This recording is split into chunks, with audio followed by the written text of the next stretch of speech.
All right.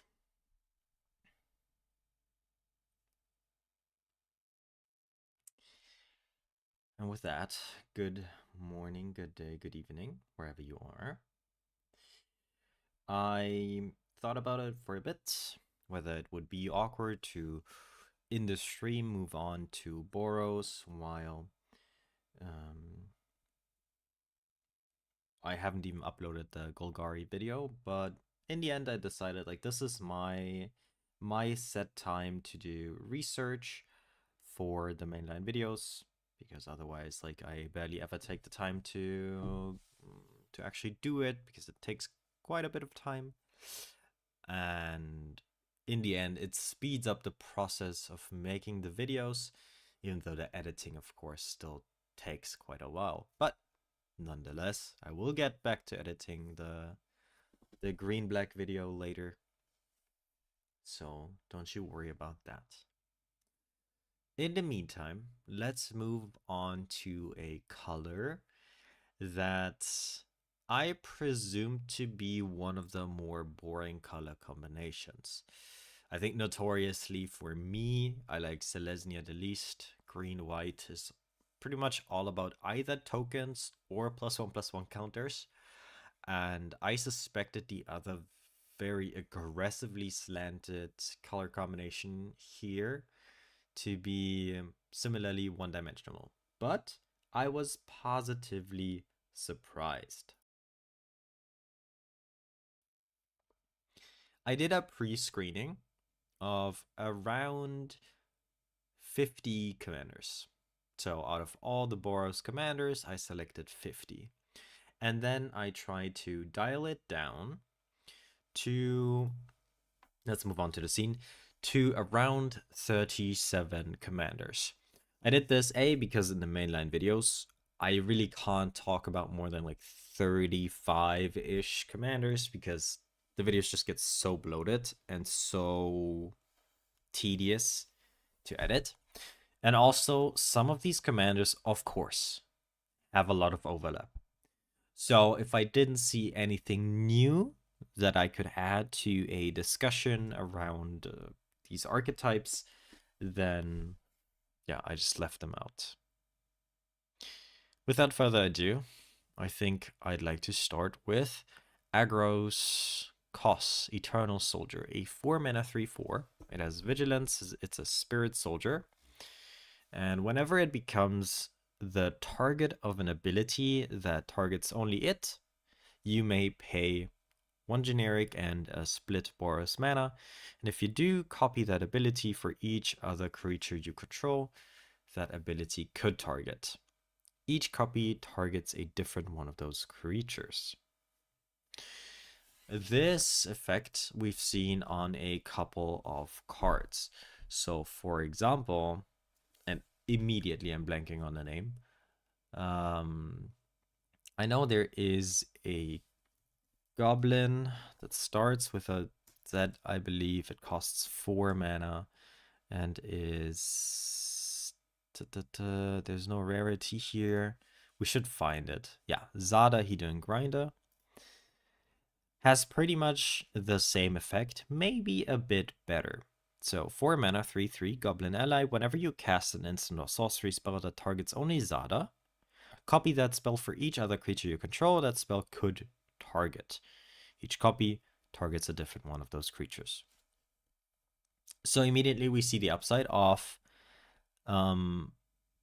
this, you not having to pay for Zada's effect, whereas here you need to pay too. There is a slight difference. Agros does this whenever he becomes a target of an ability that targets only it, whereas, well, I guess it's actually a pretty huge difference. This cares about instants or sorceries. Actually, I did not realize this before giving this a second read. I was so onto the Zada effect that I didn't realize this only cares about abilities, but that makes it a whole lot more interesting. Let's get Zada out of here. Can we think of good abilities that you repeatedly trigger? One thing I remember is the mercenary tokens that you create in Thunder Junction. So we have cards like Angelic Sellsword. Whenever it or another non-token creature enters, you get a 1/1 mercenary that can tap to give target creature +1/+0. That's pretty good already. Imagine tapping this and targeting your commander. And then immediately you get... oh, by the way, I forgot the live split. Let's get the live split going. Wait. Get the split going, and then let's go back to Agros. Yeah, so targeting your commander with this 1/1 and then copying it for each other creature. That's pretty good already. And there's a couple of these that you could make. I'm gonna choose the Angelic Sellsword as a representative because, again, I always say this, it's not about finding every card that works with your commander. It's just about finding representatives so that the viewer gets an idea of what they should look out for. In the meantime, I'm gonna add one of my considering commanders and say that it's supposed to be my commander. Right. Let's take Akiri and add it as commander, so whenever we search for something,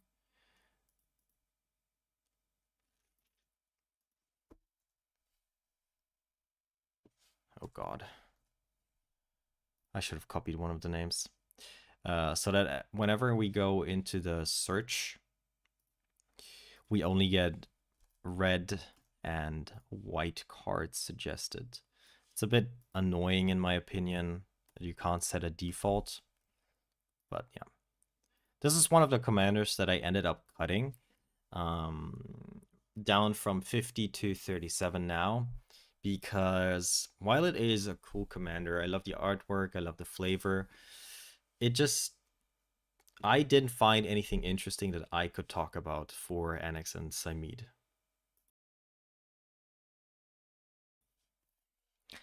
Okay, back to Agros Coldstone. Whenever it becomes the target of an ability that targets only it. That's a tricky one.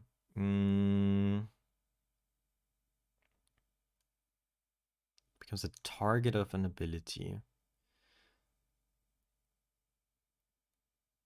How would you even look for this?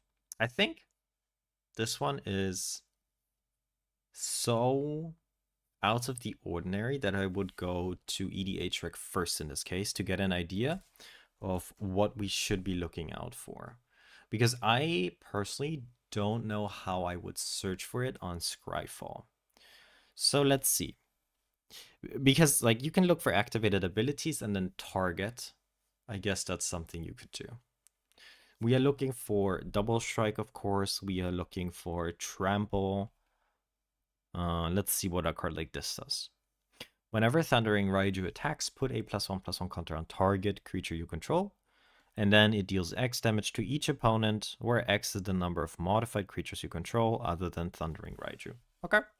I mean, we can immediately see why this is very, very good. Let's close these other ones.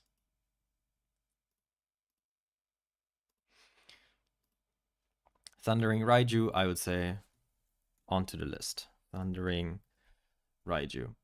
And here you can see the problem with commanders like this and searching for good cards. It really does take a while. This is not an activated ability. Right? Triggered abilities are also quite good with it. Duke Older Ravengard is actually on the list, so we can easily add him. Duke Older Ravengard, why don't you go in here as well? What he does is, at the beginning of combat on your turn, another target creature you control gains haste and myriad until end of turn. So, if you target Agros Kos and then pay the 2 mana, all of your creatures get haste, which is already good. And then all of your creatures also gain Myriad. That means if you attack one player, you get copies that are attacking your other opponents. And that's pretty cool. What else did the hive mind of EDA Trek find? Luminar Aspirant is of course good. It's a very well-known card, at least in my opinion. But that might be because I am playing Vintage Cube a bunch. Ooh. Taranika, a Crone veteran, is very good. Vigilance, whenever it attacks, untap another target creature you control. That creature has base power and toughness 4/4 and gains indestructible. The reason why this works so incredibly well is, first of all, your commander cares about going wide, right? You want to pay 2 and then get as many copies of an ability as you could possibly want. So the base power and toughness 4/4 is immediately so much extra value. Then untapping another target creature, of course, it kind of gives every creature you control pseudo vigilance. And then indestructible means you can just swing without any downside whatsoever. This card was actually pretty cool. I think I talked about it in the mono white video, not 100% on that. Taranika. And when it comes to like stuff like this, look at the prices of these cards. Thundering Raiju, Taranika, a Crone veteran are perfect cards for an Agros Coast deck. And they're all in the cents, like a couple of cents, because they aren't good cards in general. They're just very, very good with this commander, which is always a nice upside of building a deck around such a niche effect as copying abilities, right? Duelist's Heritage, I just included in a deck. I do want to talk about, like, here we just have standout good abilities. I believe in Orthian Hero of Lava Brink, we have, again, one of those representatives of an effect. 2 mana tap. Create a token that's a copy of another target creature you control. It gains haste, and then you sacrifice it, of course. Paying 4 mana and tapping a creature to gain a copy of every creature you control. Insane. So Orthian, and I also talked about this guy in my video about mono red commanders. So it's a nice callback. Do we want much more? I think Mother of Runes is interesting because there we have a card that is already incredible. It is good in almost every white commander deck out there. And thus also the price, by the way. Like $7 is a lot more than 40 cents, 13 cents, 30 cents. But it is interesting that this card that's already good just gets all the more incredible when we're thinking of Agros Eternal Soldier. So now we have a relatively new mechanic. I like to talk about new stuff. And to me, at least, Thunder Junction is still relatively new. Although I guess it's 2024. It feels like it was just yesteryear. Then we have like these perfect fits, is what I like to call them. Like these aren't good in any other deck, or at least they're not that good in any other deck. But just incredible with this commander. Here we have a representative of an entire idea, as in tap or using abilities to create copies of stuff is just incredible with Agros Coast. Here we have a very generically good card that just becomes even better. I think that might already be enough. I see another commander, but I don't like to talk about future commanders too much.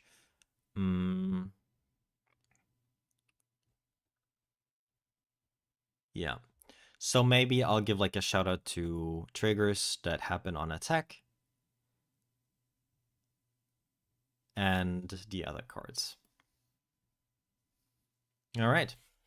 Next is a Universes Within version of, I believe, I always get the two franchises mixed up, the Street Fighter franchise. It's Aisha of Sparks and Smokes. Let's give her the tag she deserves. AI, straight AI. And read what she does. 3 mana, 4/2 Human Warrior. Prowess. For a split white-red mana, you can give her a first strike until end of turn. And whenever she deals combat damage, you may cast a sorcery spell from your hand with mana value less than or equal to that damage without paying its mana cost. It's interesting. My first thought is usually commanders like this, you can give her a first strike at instant speed, she has prowess. All of these effects we typically see paired with instants. Combat tricks specifically. Your opponent decides not to block, you give your creature +3/+0, and suddenly you dealt 8 commander damage. Her effect, though, specifically cares about sorceries and does not allow you to cast instants from your hand.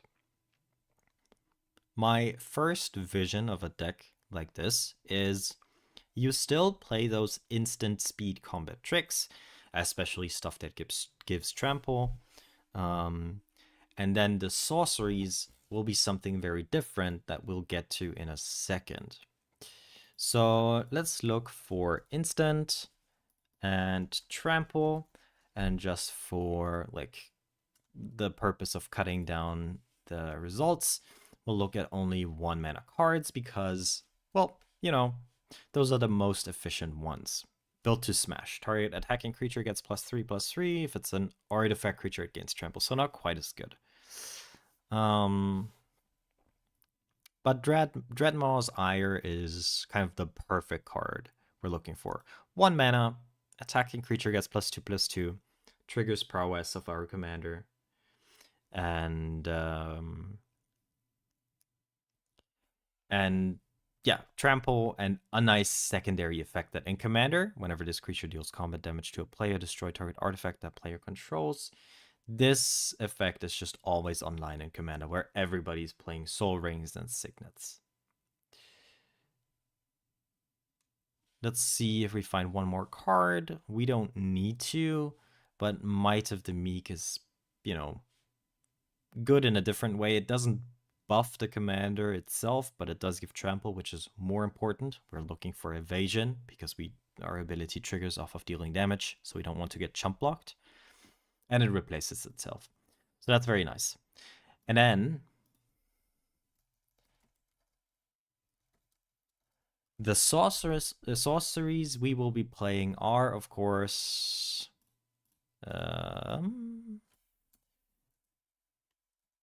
not type, but instead Oracle.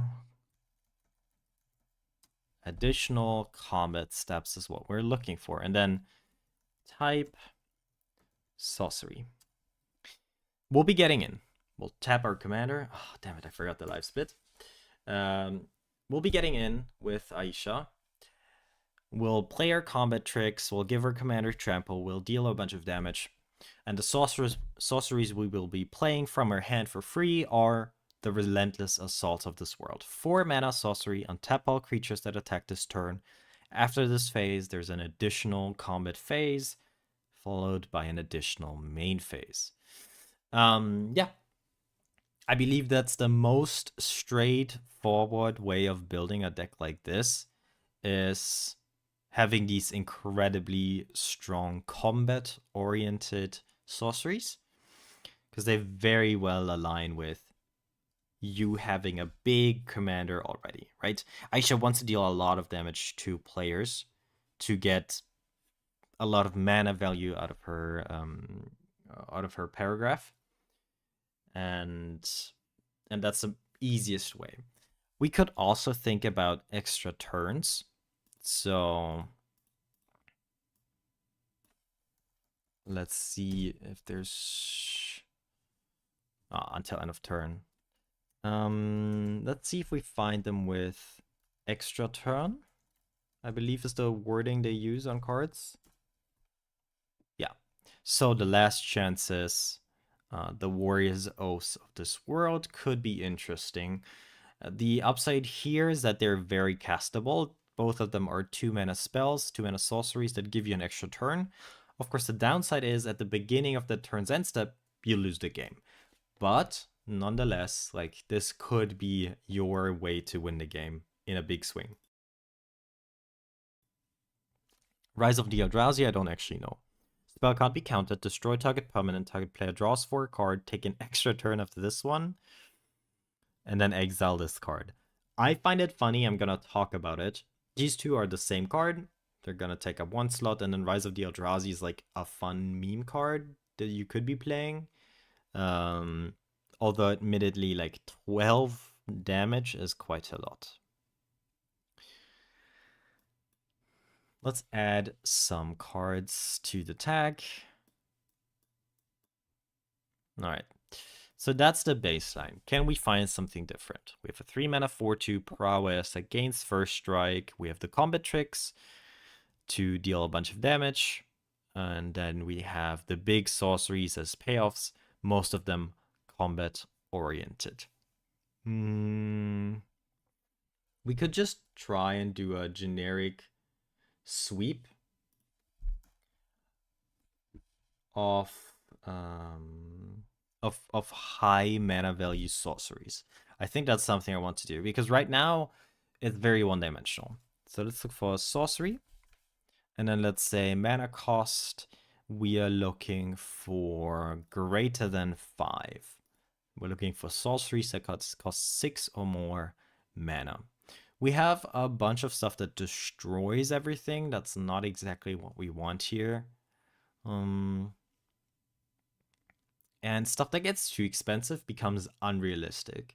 I think if we're thinking among the realms of 4... Yeah, actually let's do... But then the search becomes very diluted. I think 5 is an okay value. But let's sort by mana value. And then do ascending. So we find like the 6 drops first. And there's already a bunch. And most of them are going to be white destruction spells. There isn't too much up here that is like good, just a good value card. Descent of the Dragons. Destroy any number of target creatures. For each creature destroyed this way, its controller puts a 4/4 red dragon creature token with flying onto the battlefield. Yeah, stuff like this just isn't particularly good for a deck like ours. Farewell. We could talk about this as being a very generically good card. You could be playing this all the time for just the artifact enchantment graveyard mode, even if you have your commander out. And then sometimes you'll get to cheat it out with your commander. Could be interesting. Here we have... I'm going to add it because it gives 2 additional combat phases, which is crazy. Maybe we should then find ways to generate card advantage. What we are doing right now is creating a lot of mana cheating. Aisha just straight up cheats you for between, well, right now between 4 and 12 mana. If you have additional combat, that's all the nicer because during 1 turn, you'll be able to cheat even more mana. Effects like this, though, are only good if you also have the cards in hand to actually cheat anything into play. If you don't have any cards in your hand, Aisha does nothing, right? This line of text simply doesn't exist. So we need to find card advantage. One thing that is a bit problematic is red, especially in recent years, has moved quite closely to impulse drawing, is what we call it. That means exiling cards from the top of your library instead of actually drawing them, and then you have access to them for 1 turn, either the turn you play the card or until the end of your next turn. So we'll need to find actual good card draw. So let's look for draw. Let's look for sorcery. And let's do multiple. Let's not look for draw a card, but multiple cards. And see what comes up. If we find anything like quickly that is very noticeably a good card. We have the classic discard X cards and then draw X+1 cards. That's good. I'd rather find actual draw. Maybe we need to look at white cards for that. Wheeling. Wheel effects are very good here, I think. So we'll definitely add a wheel. Let's see if we find good draw spells, but especially in red, yeah, it's just very hard to find good actual factual draw.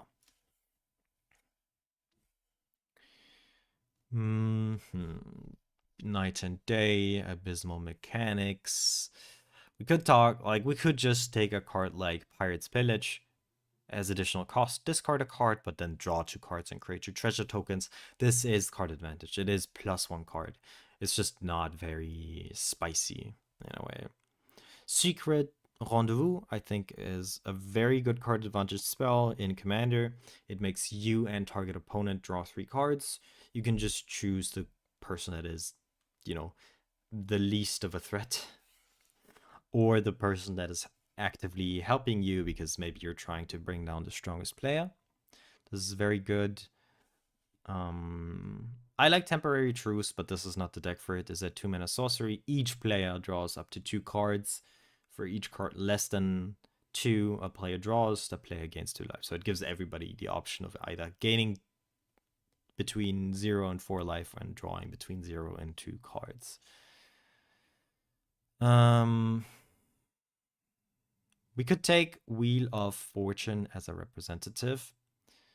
Let's see if Wheel of Fate actually works the way we want it to.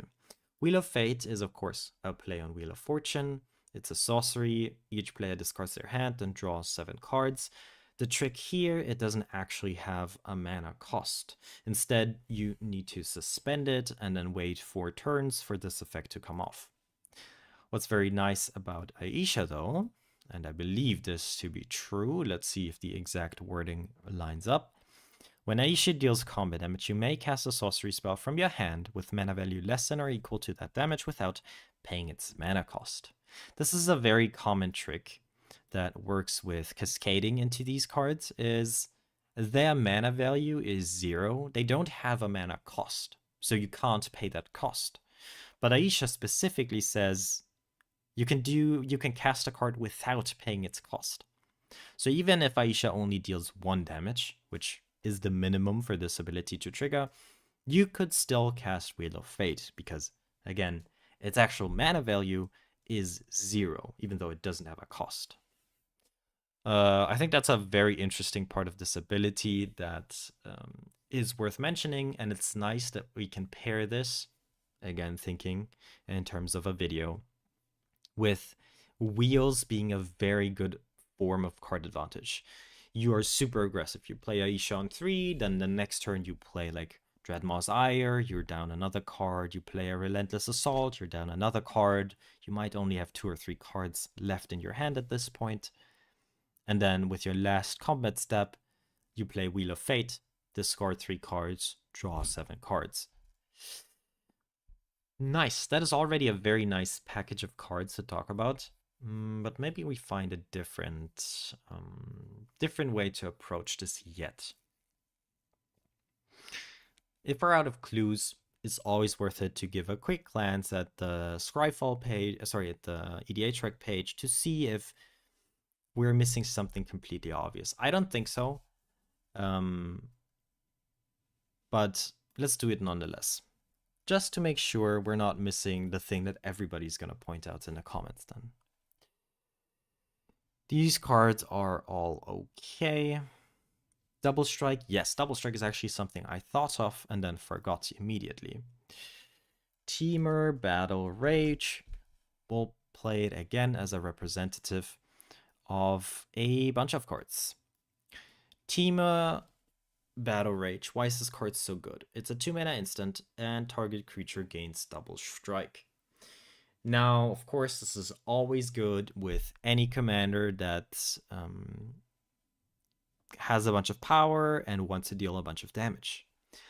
In Aisha's case specifically, this is great because the first strike as well as the normal strike will give you the ability to, well, cast a sorcery spell from your hand with mana value less than or equal to that damage without paying its mana cost. So in a sense, this is as if the creature, or as if we had an extra combat step. I think we're going to leave it at that because we have a bunch of commanders to talk about. And the next one is one for all the fans of furry little creatures. Because it's Ajani, not a Planeswalker Ajani. I'm not sure if there is a Planeswalker Ajani that you can pick as your commander. But thankfully, there is a creature Ajani that is incredibly strong on its own. And on the backside, it is a Planeswalker. So what is not to like about this? You have a 2-drop commander, which I love. It comes with a token, which is very nice. It's a cat tribal commander, if you so want. And if you like Planeswalkers, also great. A Planeswalker especially that you can flip on turn 2. Like the turn you play it, you could turn this into a Planeswalker and then start using its abilities. Let's read it first. 2 mana 1/2, Cat Warrior. When it enters, you get a 2/1 white Cat Warrior creature token. And whenever one or more... I need to click the live split first. Whenever one or more other cats you control die, you may exile Ajani and then return him as its Planeswalker side. As a Planeswalker, Ajani has 3 loyalty when it starts out, a +1 ability that puts a +1/+1 counter on each cat you control, a 0 loyalty ability that creates a 2/1 white cat creature token, and if you do this and control a red permanent other than Ajani, he deals damage equal to the number of creatures you control to any target. This is huge. It will give you so much reach because you can kill Planeswalkers, you can kill creatures, but of course, you can also just dome someone, hit someone in the face for the amount of creatures you control. And then -4, so you could technically do this on turn 3. Each opponent chooses an artifact, a creature, an enchantment, a Planeswalker from among the non-land permanents they control, and then sacrifices the rest. This is very hard to build a deck around, but you don't need to because the rest of the card is so loaded that that's good enough. And then in your actual games, you might be activating the -4 a whole lot more often than we would consider in the deck building process. A card like this is very easy to start deck building for. It's a 2 mana cat that makes a cat, and then whenever a cat dies, you transform it and then put +1/+1 counters on cats. So obviously the first thing we do is, well, look for cats. Creature type cat has been getting a lot more support. There's still a bunch of cards that are really not commander level or commander power level. I think cards like Ajani's Pridemate get played a bit too often. 2 mana, 2/2. Whenever you gain life, put a +1/+1 counter on Ajani's Pridemate. Yes, we want to round out the deck with a bunch of cats, but let's not stoop too low in our card quality. Elm's Collector is a perfect example of something that happens to be a cat, but is also a good card. 4 mana 3/4 flash. If an opponent would draw 2 or more cards, instead you and that player each draw a card. This is very nice. Just if you have a single blue player at the table, you will be drawing a bunch of cards, and it just happens to be a cat. There is cat lords like, oh god, Arabo the First Fang, 3 mana 2/2. Other cats get +1/+1. Whenever it or another non-token cat enters, you get a 1/1 token cat. Stuff like this, very nice and should be an auto include. And then you can think of sub-themes. Oftentimes when people think tribal decks, they just think of the creature type. But often creature types are associated with a sub-theme. Kind of like, this is what this tribe does. So if we're thinking rats, well, rats multiply and they are also closely tied to discard. If we're thinking elves, elves go very wide, and I'd say maybe creating a bunch of mana is their thing. If we have soldiers, maybe it's keywords that they share, or something like Vigilance First Strike is their sub-theme. For cats, we have a lot of cards like Armored Skyhunter, Balan Wandering Knight, and so on and so forth that care about equipments. So, depending on which direction you want to take your Ajani Cat tribal deck, equipments could be something that you should look out for a bunch. Of course, there is cards like Brimmas that just go very wide, which Ajani is good with, because remember, on the Planeswalker side, the +2 ability puts a +1/+1 counter on every cat. But yeah, like that in and of itself is not a very interesting deck to play and to put together.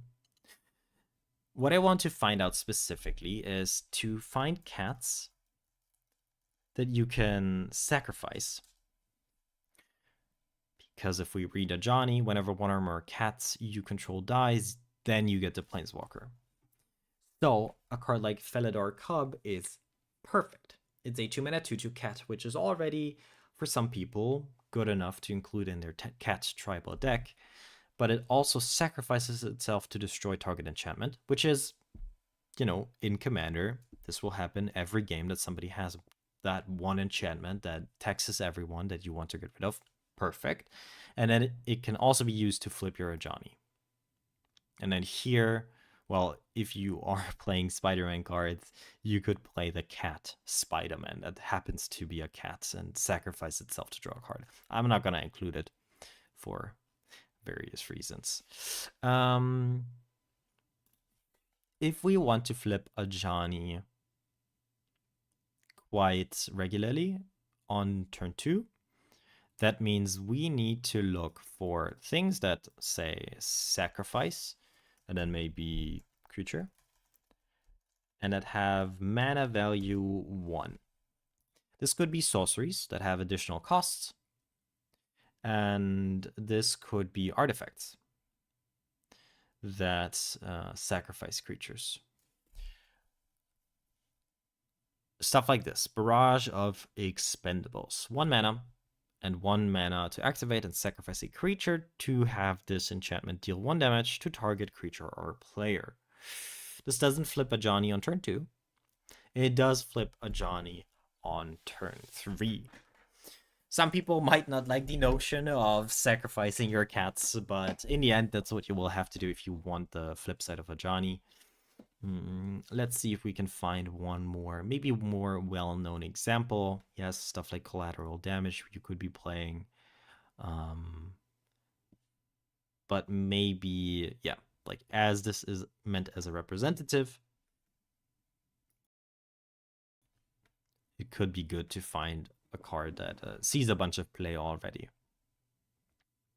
It could also be killing your own creatures, like Ajani doesn't say cats have to be sacrificed specifically, they just need to die. So if you happen to attack and somebody blocks your cat, well, there you have your flipped Ajani. So we could be playing good cards that maybe deal a bunch of damage. Infernal Plunge, I'm going to mention this one. And then a card that I know is just great is Goblin Bombardments. I think we're going to leave it at that. Let's see. 2 mana, enchantment, sacrifice a creature. This enchantment deals 1 damage to any target. This is what is used in Modern to flip Ajani like constantly. Let's give Ajani its tag, AJ. And then add all of this to Ajani. right, we have a few doubles. We have a Johnny who cares about cats. Then we have generically good cat. Then we have cat lord. Then we have a go wide cat. I will mention, but not show, that you could go the equipment route that cats often have. And then Goblin Bombardments and Barrage of Expendables are both examples of cards you could be playing on curve to flip your Ajani, to make a cat die, and then get the Planeswalker side of Ajani. And I think that's good enough for Ajani. Alibu Ancient Witness. Let's get you to the main deck. And give you a tag, AL. 5 mana, 4/5, Golem. It's from Edges of Eternity. Other artifact creatures you control have haste. Whenever one or more artifact creatures you control attack, Alibu deals X damage to any target, and you scry X, where X is the number of tapped artifacts you control. This is very interesting, because here we have a bit of a split. This line of text and this first part of the bottom text cares specifically about artifact creatures. The last line of text, so the payoff, the X itself, is determined by how many tapped artifacts you control. That means even if you have mana rocks, which are quite prevalent in Commander, it would still count towards Alibu's ability. And in general, if we're thinking how to get a 5 mana commander out on the battlefield, mana rocks are much better because they are less susceptible to just dying randomly, right? Board wipes and stuff often are damage based, or the Wrath of Gods that just destroy all creatures. They would endanger artifact creatures that ramp, but not your mana rocks. So we don't need to shy away from mana rocks. Which means, as a representative, let's add an Arcane Signet. This is just going to be for me to say, yes, you should still be playing mana rocks, even though this guy specifically says artifact creatures you control have haste. Because also remember, if you play something on 2, it's not going to have haste. This guy comes down turn 4, most likely, in most decks. And whenever one or more artifact creatures you control attack, this deals X damage to any target and you scry X.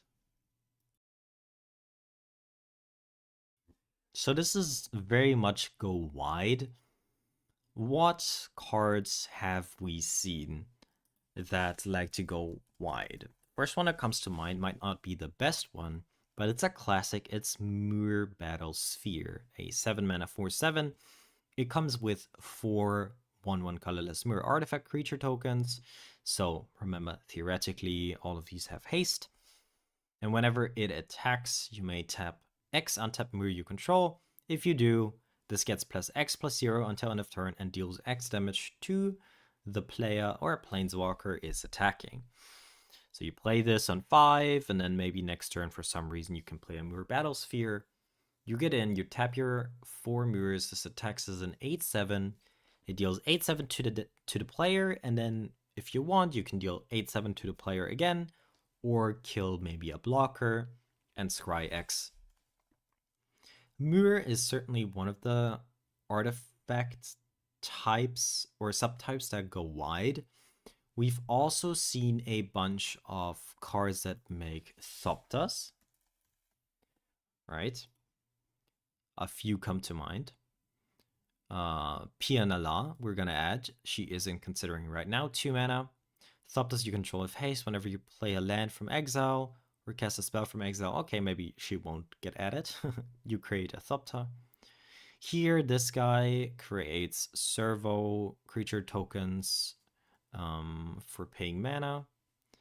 If one of or more artifact tokens would be created under your control, those tokens plus an additional 1/1 colorless Thopter artifact creature token with flying are created instead. This card is kind of perfect. One thing that we didn't mention so far is Alibu specifically, or well, he does not care about whether the cards, the artifacts that are tapped are tokens or not. And tokens are the easiest way to get a bunch of artifacts, be it treasure tokens, food tokens, clue tokens, lander tokens, with so many ways to create artifact tokens that you could tap for benefit. And then Alibu could also benefit additionally.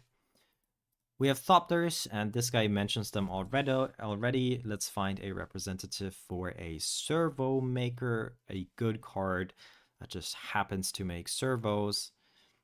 There's Retrofit a Foundry, which is great. I was thinking of a different card, but that's fine.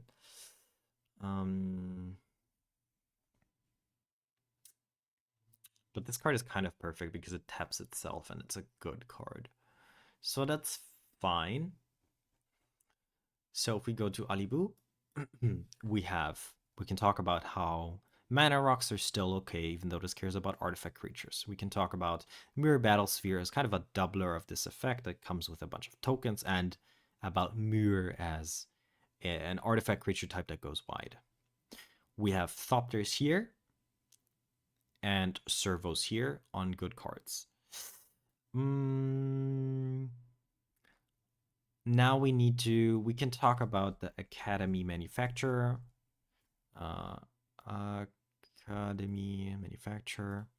This card just belongs in so many different decks. It's a 3-mana 1/3 assembly worker. If you would create a clue, food, or treasure token, instead create one of each. This is just incredible if you have a single one of these. If you can create a single one of these on the regular. So if we are thinking, honestly,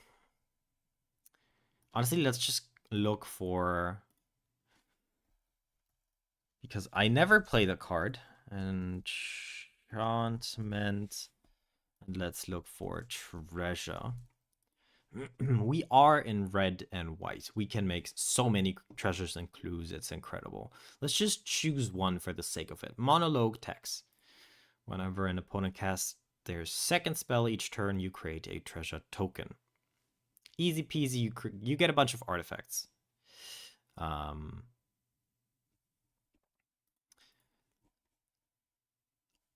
And then, lastly, we need something to tap artifacts without ever needing to like activate their abilities or attack in some way, shape, or form. Because yeah, this specifically cares about the number of tapped artifacts you control. There is Ether Grid. Girapur Ether Grid. 3 mana. Tap 2 untapped artifacts you control. This deals 1 damage to any target. It's a wonderfully flexible enchantment that can serve as a creature removal and just mow down the board, turn and turn and turn again.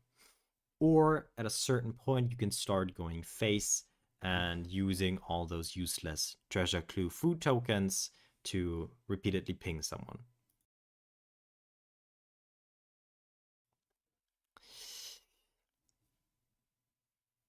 What else is there? I think right now we're not making good use of this first line of text. Other artifact creatures you control have haste. One thing I always like to mention when something cares about tapped creatures is let's find something that has crew.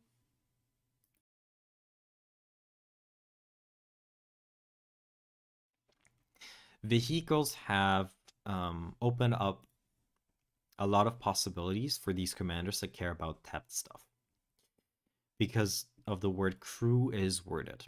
Let's look at Aerial Surveyor, a 3-mana 3/4 flying. but it's not a creature. It's just an artifact for now.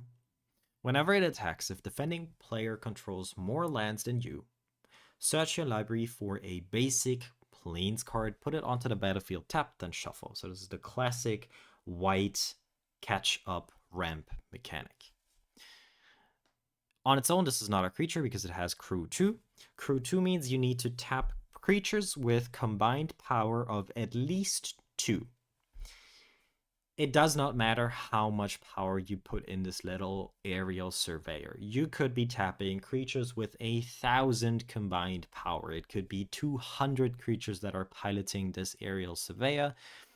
In Magic lore, like in the game of Magic, that makes perfect sense. You could use this little guy to tap all of your creatures, even the ones that you don't necessarily want to attack with. Let's say your Stride Hanger automatons and your Academy manufacturers. You don't want to attack with those. Well, just use them to tap them and crew the aerial surveyor. It gets in, and you will have 3 tapped artifacts at least to deal 3 damage and scry 3. And then other artifact creatures you control have haste. We could look for, I mean, the obvious thing is that it's very nice to attack with artifact creatures that have haste. But what I am looking for is creature and artifact stuff that has activated abilities. It could be just mana abilities. It could be something spicier. Let's see if we find, again, a good card that just happens to be even better with this commander. So far, I recognize a bunch of cards, and none of them are particularly good. Oh, and we also technically should look for the tap symbol. Okay, so maybe something like Breya's Apprentice. 3 mana, 2/3. It comes with a Thopter, which is very nice because we want to go wide with a bunch of different artifacts. She also taps and sacrifices an artifact to get some card advantage or buff something. I'm gonna add her. I might kick her if I find a better example to exemplify what I'm thinking of. But for now, all of this looks pretty meh. We could look for rares only. Sometimes that's a good solution to cut down a selection and find only like the premium targets. Of course, if I were to build the actual deck, I would take the time and go through everything because it's just also very enjoyable. But since we're not building a deck, I mean, I really want to talk about Metalworker. Look at the guy. It's so cute. It's like a children's cartoon and also one of the strongest Magic cards ever printed. I'm gonna use this as an example, and then we don't need Breya's Apprentice. It's way less thought-provoking. A card like Metalworker, let's read it real quick. 3 mana, 1/2. It taps. You reveal any number of artifact cards in your hand and then add 2 mana for every card revealed this way to your mana pool. It's insane. It comes down on turn 3 and oftentimes ramps you for 6 mana the following turn. So yeah. And if you have Alibu out, well, it has haste, and then, you know, the world is your oyster. I think this selection of cards, again, covers a wide variety of ways to tackle this commander. We could talk about goading as a way to stay safe while you go full swing, but I think that's fine for now. We have another go wide commander. I don't know, like, I don't remember its text 1-1, but I remember what it does and what it felt like playing against it, which was, you know, not the easiest. Cassandra Eaglebearer. Look at Cassandra Eaglebearer. It sounds like an Assassin's Creed card. It is. Okay. So when it enters, search your hand for the spear, put it onto the battlefield, and okay. So in general, like since this is prep for the mainline video of my channel, and in the videos I don't talk about universes beyond. Like I don't mention them in here. You can see the list of commanders we talk about today on the left side. The reason why I don't talk about universes beyond is twofold. The lesser one of the two reasons is that I think they get a lot of spotlight already. So, in my opinion, most people know of Cassandra. Like even I don't engage with it, but I've seen her. I've seen her in Modern. All of them are pretty good cards. And the second reason is like I love it when people enjoy their Universes Beyond cards in Commander, but personally, I just don't. So, yep. Since this is a personal video, I just leave them out and believe that people will still find and engage with them because those cards are made specifically for like those Assassin's Creed fans, and they will find them and not kill them, but instead build a deck around them. Way better than I could, anyways. Let's talk about Anim Pakal, Thousandth Moon, which is from Ixalan, the Lost Caverns of Ixalan. 3 mana, 1/2, Human Soldier. Whenever you attack with one or more non-gnome creatures, put a +1/+1 counter on Anim Pakal, and then create X 1/1 colorless gnome artifact creature tokens that are tapped and attacking, where X is the number of +1/+1 counters on Anim Pakal. So here we have a great commander that pairs really nicely with Alibu. It goes very wide. It tries to also go tall at the same time. Don't worry too much about this first line of text before the comma. Whenever you attack with one or more non-gnome creatures, I assume that most creatures you control will be non-gnome creatures. There ain't too many good gnomes out there. Then you put a +1/+1 counter on Anim Pakal. That means we are, of course, thinking of everything that cares about +1/+1 counters. So it could be, oh god, a card that we've seen before. Counter, it's a 2 mana card. A million cards are gonna show up, unfortunately. I'm thinking of a very specific one.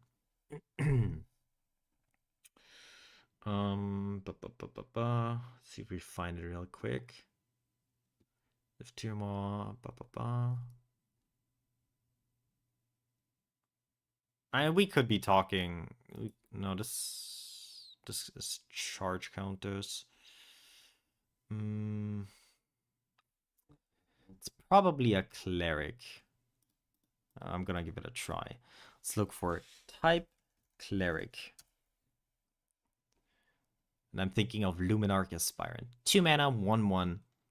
Beginning of combat, put a +1/+1 counter on target creature you control. Itself, to the surprise of no one, is not a gnome, so it can trigger your commander when attacking. That's very nice. We can look for whenever counter. This phrase is often associated with green cards that make it so you gain additional counters. We could look for an artifact version of that.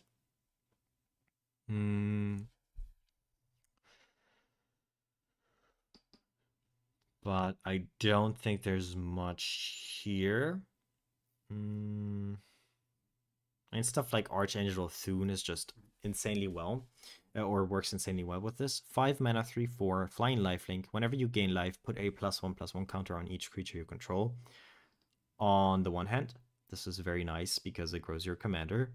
On the other hand, your commander goes wide, and this pays off so nicely for a go wide strategy.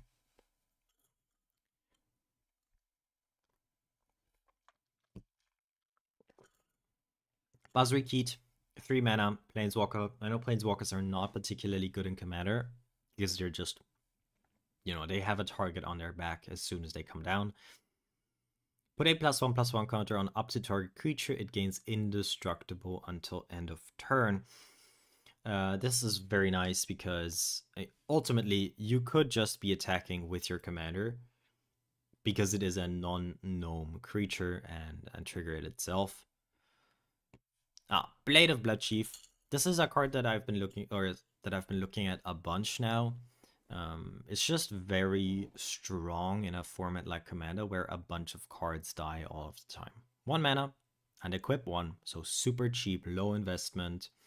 Whenever a creature dies, put a +1/+1 counter on equipped creature. And then there's some upside. Should it be a vampire, you put 2 +1/+1 counters on it instead. For our purposes, just 1 mana, 1/1, put a +1/+1 counter on equipped creature whenever a creature dies is perfectly fine. We are making a bunch of creatures. We could be sacrificing those creatures to grow our commander with Blade of the Blood Chief. I think that's good enough on the +1/+1 counter front.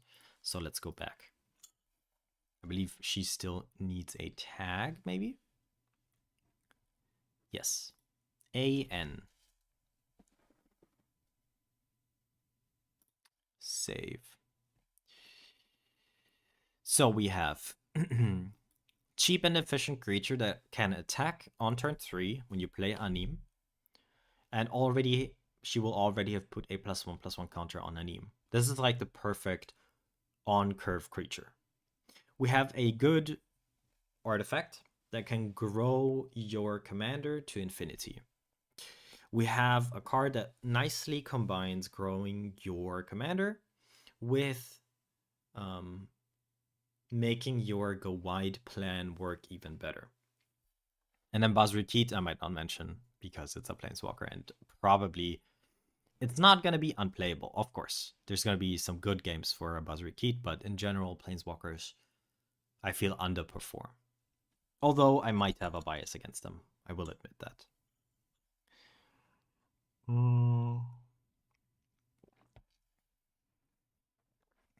Whenever you attack with 1 or more non-gnome creatures. I want to look for a stuff that puts a bunch of +1/+1 counters on this card. I don't know how to look for it, so I'll do what I do if I'm stuck during an actual deck building process. I'll use the resources that every Magic player should use. Stuff like EDA Trick. High synergy cards. Well, we already have the Luminarch Aspirant, yes. I was also thinking of Convoke. Whenever another artifact or creature is put into a graveyard from the battlefield, put a +1/+1 counter on a equipped creature. This is just more of the same. Let's mention it because it's easy. Tarian Soul Cleaver. Tarian. This is just Blade of the Blood Chief Part 2. Electric Boogaloo. All of this stuff goes very wide. Let's mention Impact Tremors because it stands like... I feel like this is a whole category of deck, is Impact Tremor decks. 2 mana enchantment. Whenever a creature enters under your control, it deals 1 damage to each opponent. And then, of course, Anim Bakal makes a bunch of creatures enter. I am yet to find something that puts a bunch of +1/+1 counters on stuff. And I'm sure there is stuff. We're talking white here. Lae'zel you could play in your deck. This is the kind of hardened scales effect that whenever a counter would be placed on something, instead 1 more of those counters is placed on something. It's very nice. This card is insane. Gold Knight Commander, 4 mana, 2/2. Whenever another creature you control enters, creatures you control get +1/+1 until end of turn. The way this works with our commander, of course, being we go to attack with Anim. First, this trigger, we put a +1/+1 counter on it. Then we create X11 gnome artifact creature tokens that are tapped and attacking. And then this guy would trigger. And for each gnome we created, all of our creatures would get +1/+1 Gold Knight Commander.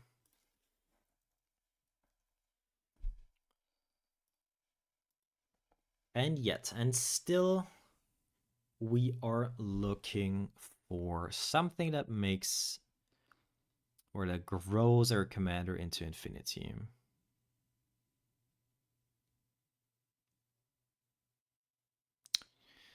Orzhov Advocist, 3 mana 1/4. At the beginning of your upkeep, each player may put 2+1/+1 counters on a creature they control. If a player does, creatures that player control can't attack you or planeswalkers you control until your next turn. Interesting. A very nifty little card that I'm not sure I'm able to cover in full detail in a video. Can't be that hard. Why is nobody like going that route?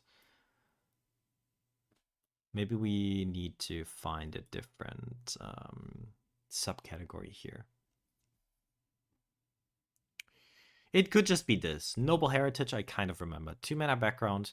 Commander creatures you control have. When this creature enters the battlefield and at the beginning of your upkeep, each player may put 2+1/+1 counter on a creature they control. For each opponent who does, you gain protection from the player until your next turn. I think this is kind of perfect. Yeah, Noble Heritage. Let's talk about Noble Heritage. It's a fun card. Noble. Wait, is that how you write noble? Ah, okay. Noble Heritage. So, theoretically, you could play this on turn 2. 2 mana, right? Anim comes into play, and when this creature enters, put 2+1/+1 counters on a creature you control. In your case, of course, it would be Anim. And then the turn she comes down, she is a 3/4. And that's perfect. We love that. Astor. Add 1, move a 1 to main deck. And let's give it our tag. Immediately change tags AS.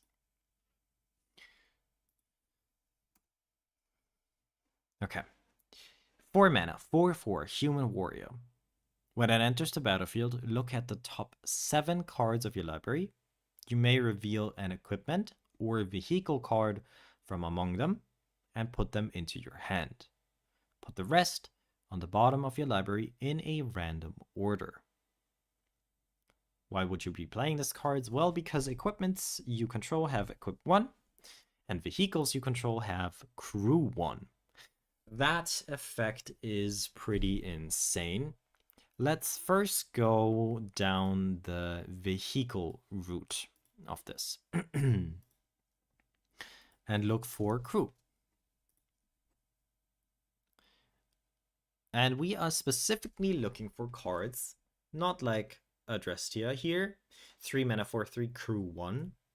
We want to get the highest difference between the crew value printed on the card and the crew value that Astor assigns, aka 1. I know one card that comes to mind already. That is the giant tanker. It's like stuff like Colossal Plow. 2 mana, 6/3. When it attacks, you gain 3 white mana and 3 life. And until end of turn, you don't lose this mana as steps and phases end. The huge downside, it has Crew 6. Usually, I think this was like a gimmick card where they printed a bunch of oxen that could crew this very efficiently. Our commander makes it so it says Crew 1, which is, of course, very good. Consulate Dreadnought would be good in a singleton, sorry, not in a singleton format, but in a 1 versus 1 format. Because the 7/11 is, that's like a Baskin Robbins. A 7/11 is very good when your opponent has 20 HP you need to get through. But if you have 60 HP to get through, then suddenly this becomes kind of... It's still good enough. It's just not something to get super excited by. Like, I'd much rather have Colossal Plow, I think. And then maybe one more, like a card to get people excited. I'm, of course, thinking of the very large white vehicle. Although there's a lot of good stuff here. Yeah, I was thinking of Parhelion too.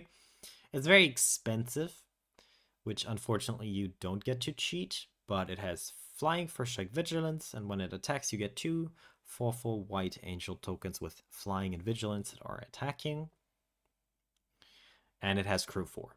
I mean, crew 4 is doable for sure, but it's nicer if it's crew 1. And then, of course, if you are playing Modern, then Colossus Hammer should be a card or if you like follow the format, I don't actually play it. Then Colossus Hammer is an artifact equipment that you should be well familiar with. It is a 1 mana artifact that gives, when it's equipped, the creature it is equipped to +10/+10, and the creature loses flying because, well, the hammer is so heavy. The downside, it has equip costs of 8.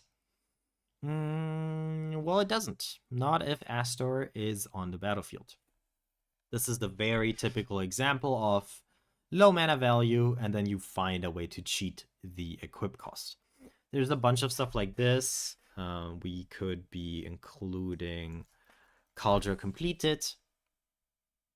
Cauldra Completed. Or, sorry, Complete is a 7 mana artifact, so similar to Parhelion, it's pretty expensive. But it gives a bunch of stuff. Itself is indestructible. It gives +5/+5, first strike, trample, indestructible, haste, and whenever this creature deals combat damage to a creature, exile that creature. Yes, it comes with a token that it is equipped to. That's what Living Weapon means. But it also has equip 7, so should you ever want to give it to a different kind of guy or gal, then you would need to pay 7 mana, not if Astor is on the battlefield. I think you should probably... Maybe the beauty of this commander is that you don't need to choose. There is cards that are just good when this guy is out. Astor plus Colossal Plow, that's a match made in heaven. Because especially, you need to remember, you play this on 2, you play your Astor on 4, and crewing, even though it does require you to tap creatures, that doesn't mean that you have to comply with Summoning Sickness, because Summoning Sickness only cares about the tap symbol specifically. So you could be playing all of these cards, even though the main core of your deck maybe is a Colossus Hammer deck. And that's certainly interesting.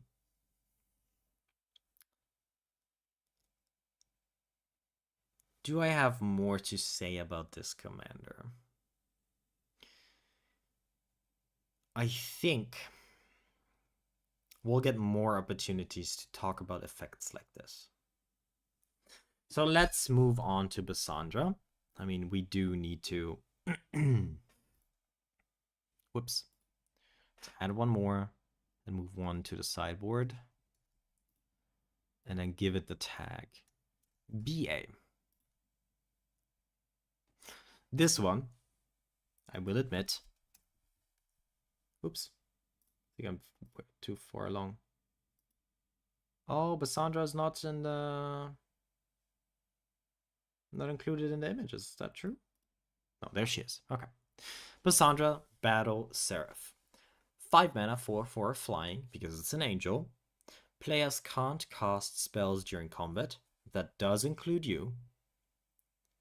And then for 1 red, target creature attacks this turn if able.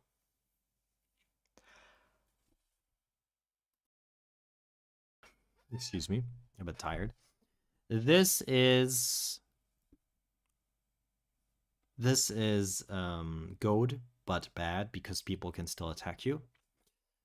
I will say, like, again, this is mostly in here because the artwork is so sick, but we can still try and make this work.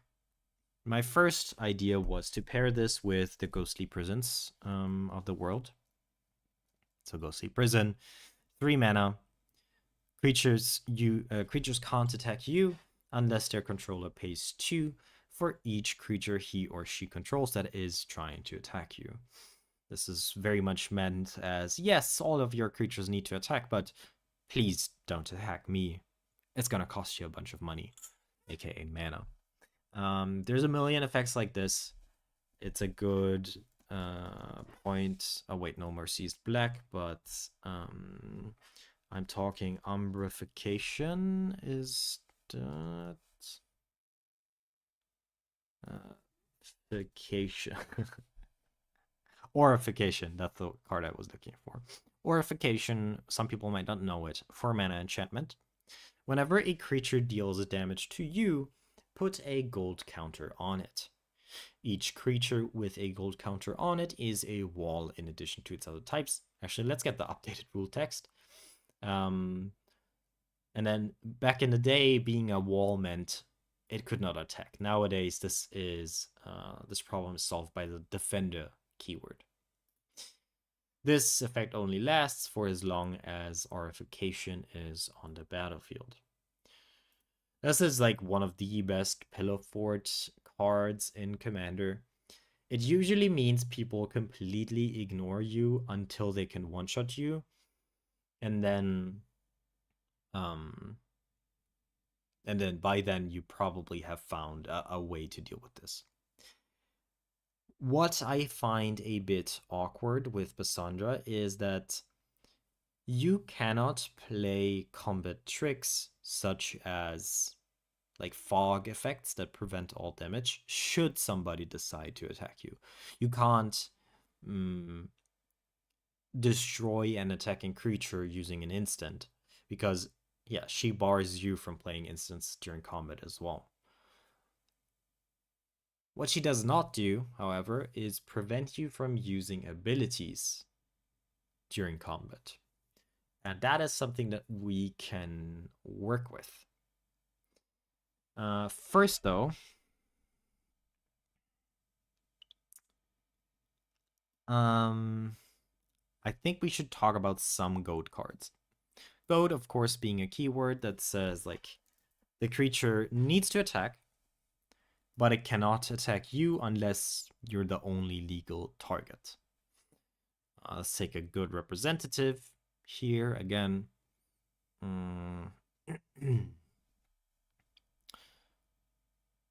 You could be playing like Disrupt Decorum. 4 mana, goad all creatures you don't control. That means until your next turn, those creatures attack each combat if able, and attack a player other than you if able. Should you be the only opponent left, then, well, sucks to be you. But Bassandra herself doesn't do much better or doesn't fare much better in a scenario like this. And then I wanted to talk about a 1 mana curse. And there's a bunch more, but I'm going to use it as an example. Curse of Opulence. Bassandra says, hey, this creature needs to attack. And we've talked about cards that say, yes, but don't attack me. Why not talk about cards that say, if you attack, why don't you play this guy? Curse of Opulence, 1 mana or a curse. Enchanted player, whenever enchanted player is attacked, create a gold token. Each opponent attacking that player does the same. This very much incentivizes you to, like, you enchant someone, and from that point going forward, everybody's incentivized to attack that one player.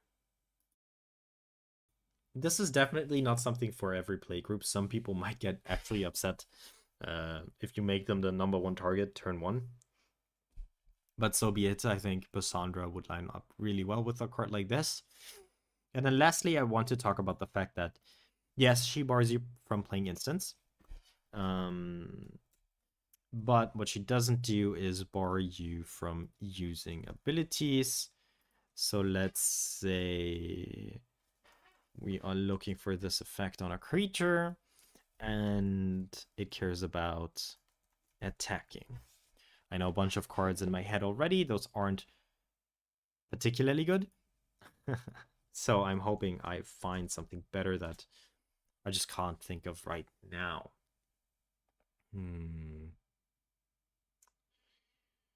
Discard a card from your hand, remove target attacking creature from the game. So you basically cast a Path to Exile. We could talk about this.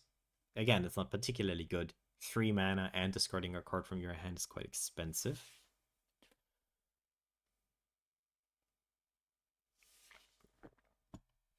What about the Balduvian Warlord? 4 mana, 3/2. Tap, remove target blocking creature. Okay, I was specifically thinking of defensive cards. Of course, like you could be playing stuff like this as well if you want to go on the offense. This guy deals 2 damage to each attacking or blocking creature target player controls. That's very decent, even in Commander. Like it kind of shuts down token decks. I think I'm really gonna play a General Yarkel deck at some point. 4 mana, tap to switch the blocking creatures of 2 target attacking creatures. So funny. I kind of found what I was looking for, and it might be enough. So give it a quick scroll down, find nothing that I recognize immediately, and leave it at that. So the way we approached Bassandra, to summarize, flying is not something we can play around. The most important part to build around is the activated ability. Target creature attacks this turn if able. And then what do you do with that? Well, you can dissuade them by playing a Pillow Fort strategy, Horrification, Bridget, Ghostly Prison. You can encourage them by playing cards like Curse of Opulence. There is a subset of cards that do something fairly similar in goad cards, and Disrupt Decorum as an example of a goad card. Avenger of Indalg falls more into the category of don't attack me. Of course, you could be saving someone else. This doesn't care about a creature attacking you. And yes, all of these activated abilities serve as a reminder that you can't cast instants during combat, but you can activate abilities. That is good enough for me, I think. Next in line are 2 Stout Arms. And for today, I was planning on going as far as Cadric, because I can already feel my voice get a little strained. Add 1. And move 1 to main deck. A new card. So, of course, something that I enjoy talking about. Bree of Clan Stout Arm is a Lorwyn card. 4 mana, 4/4, a giant warrior. 2 mana, tap. Another target creature you control gains flying and lifelink until end of turn. At the beginning of your end step, if you gain life this turn, exile cards from the top of your library until you exile a non-land card. You may cast that card without paying its mana cost if the spell's mana value is less than or equal the amount of life you gained this turn. Otherwise, put it in your hand. So we have an activated ability that gives 1 very good offensive keyword and flying, a bunch of evasion. That's nice. And a defensive keyword in lifelink. And then, even if you don't use this activated ability, you could, in deck building, almost completely ignore this. Not recommended, of course, but you could. At the beginning of your end step, if you gain life this turn, you get some card advantage plus mana cheating if you gained enough life. Putting a deck like this together is not the easiest. What we are looking for could genuinely be the Ajani Pridemates of this world. Which is funny because I made fun of this card a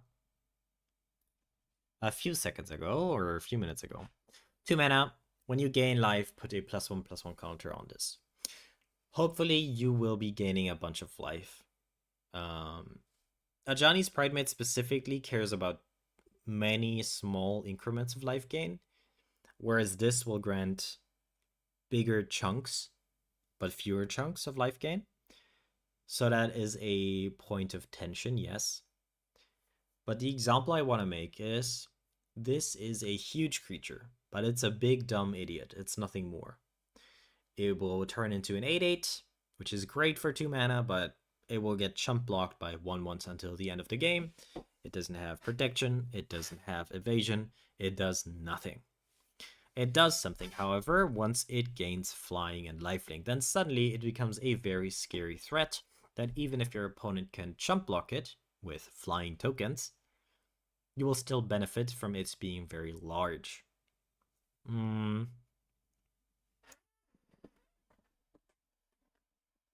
What cards am I thinking of that care about big chunks of life, though?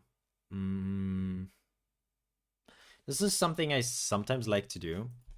Let's duplicate the tab real quick. I have a deck that cares about you gaining and losing a bunch of life. It's aptly named life is a resource, and the basic idea is you lose a bunch of life and then you either gain back the bunch of life or you trade life with someone else. Cards like Children of Caulus are very nice. Kami of False Hope. Actually, Kami of False Hope. Kami of False Hope is a very good card for Basandra. So I'm glad I looked it up or looked at the deck list. 1 mana, 1/1. You can sacrifice this to Fog. Prevent all combat damage that would be dealt this turn. Serves as an example of it's a Pillow Fort card. It's an activated ability. You can use it during combat. But we actually already moved on. So let's see if we find white cards that care about you gaining a bunch of life. And it might not be the case. All of those are black. Orketra's Last Mercy I find very funny, and Reverse the Sands you could be talking about. Orketra's Last Mercy is a 3 mana sorcery that just sets your life total to 40. Whereas Reverse the Sand is an 8 mana sorcery where you redistribute any number of players' life totals. Which is actually life gain if you make yourself get a bigger life total than you previously had.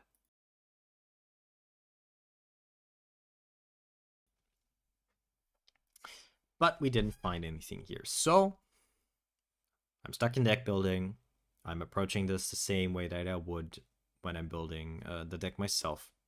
Let's look at EDA trick. Let's see what people have been trying to do.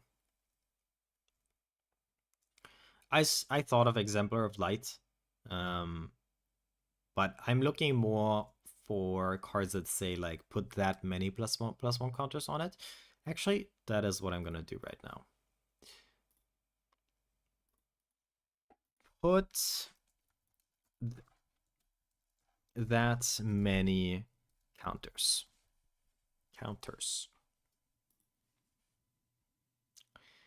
I think that's the type of card we are looking for here. Oh, and also let's couple it with life to find cards that care about life in some way, shape, or form.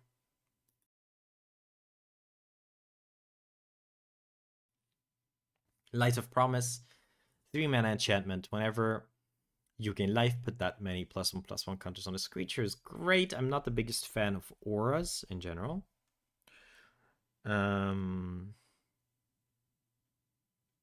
Whenever you gain life, put that many +1/+1 counters on each creature you control. Do this only once each turn. That's insane on a 6 mana 4/6. Yes, but this is going to be your top end.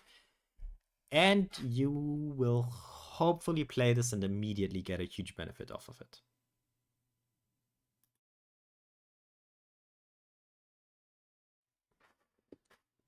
That seems to be about it. This is kind of the same but worse than Light of Promise.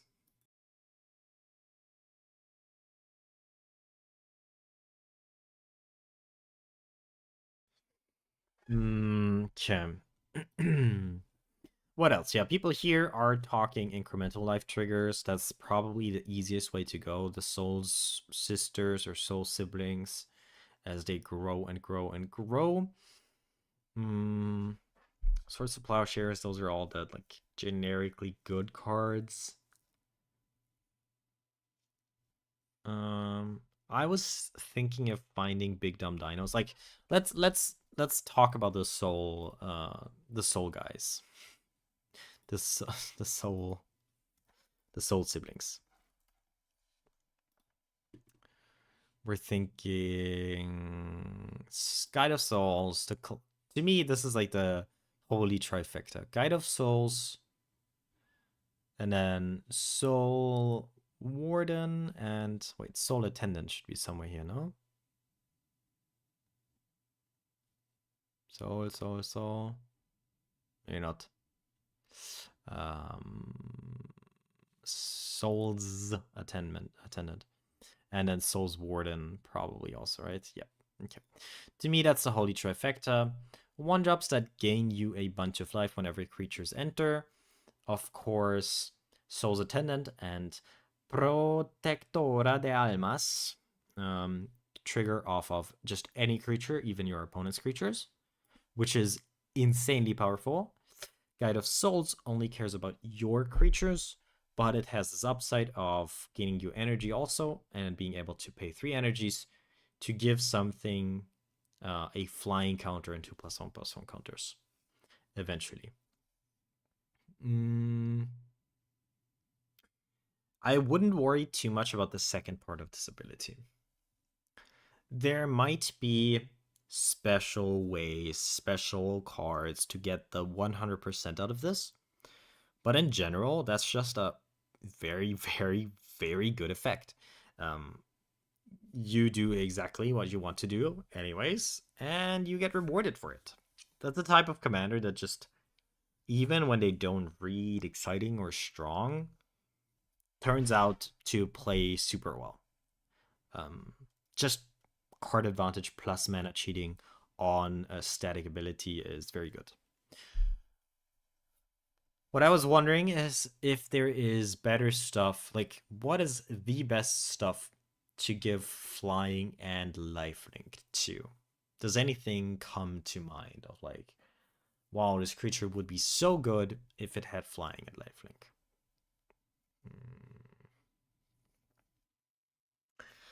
So just stat monsters, really.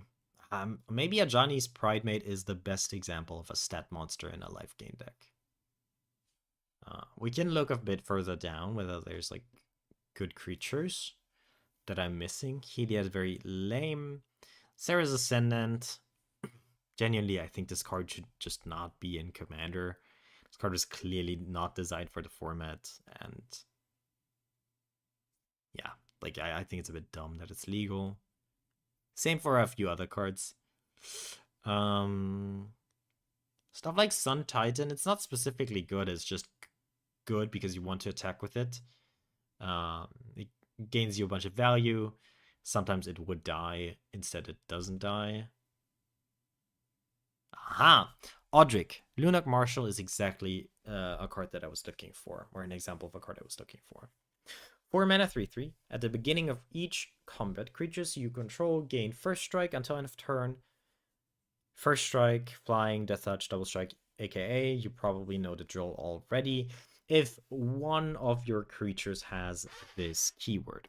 So, Odric, you're in. Lunar Marshal. The way this works, of course, or the way I envision this, of course, is you play your Odric, you give one of your creatures flying lifelink, and then suddenly all of your creatures have flying and lifelink. By the way, something that can also be achieved with Akris Ko's Eternal Soldier. When this becomes the target of an ability, the target's only it, pay 2, and then copy it. We are breeing.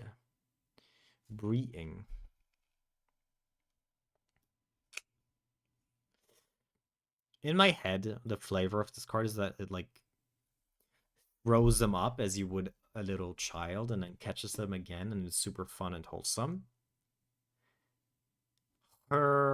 Relative, on the other hand, I envision to be much less wholesome. He's still a stout arm, but he is a bit more grumpy. It's Brian Stout Arm. Brian Stout Arm, also a 4 mana 4/4 giant. We're gonna give him some tags here. Wouldn't want to enrage him. It has lifelink, unlike Bree, which can give lifelink but doesn't have lifelink herself. Ironic. And it also taps to make a creature fly, in a sense. For 1 red, and tapping Brian, and sacrificing a creature, Brian Stout Arm deals damage equal to the sacrificed creature's power to target player. Yeah, I imagine Bree, like these little lambs, she just throws them in the air, catches them again, they have fun, all this wholesome. And then this guy, he's an asshole. Like, he would take those cute sheep and he would yeet them to the other earth, to the other end of the earth. He is just he's a grumpy guy. The first idea, I thought about this guy a bunch. One idea that you could go after in deck building is pairing this with cards like Ball Lightning. 3 mana, 6/1. Trample haste, but you need to sacrifice this at the beginning of your end step. The idea, of course, being you play Brian, next turn you play Ball Lightning, you attack, get in for 6, already a pretty good rate for a 3 mana card. And then you sacrifice Ball Lightning before you need to sacrifice it to itself to deal another 6. There's also cards like Phyrexian Flesh Gorger. I hope that's Phyrexian. Do like this. No. Phyrexian Colossus, maybe. Let's look at a bunch of Phyrexians. I know exactly what card I'm looking for. I am looking for mana value equals 3. Yes, Soul Gorger. Sorry. Way different, of course. Phyrexian Soul Gorger is a 3 mana card. And it's an 8/8, which is great for Brian to just fling at some faces.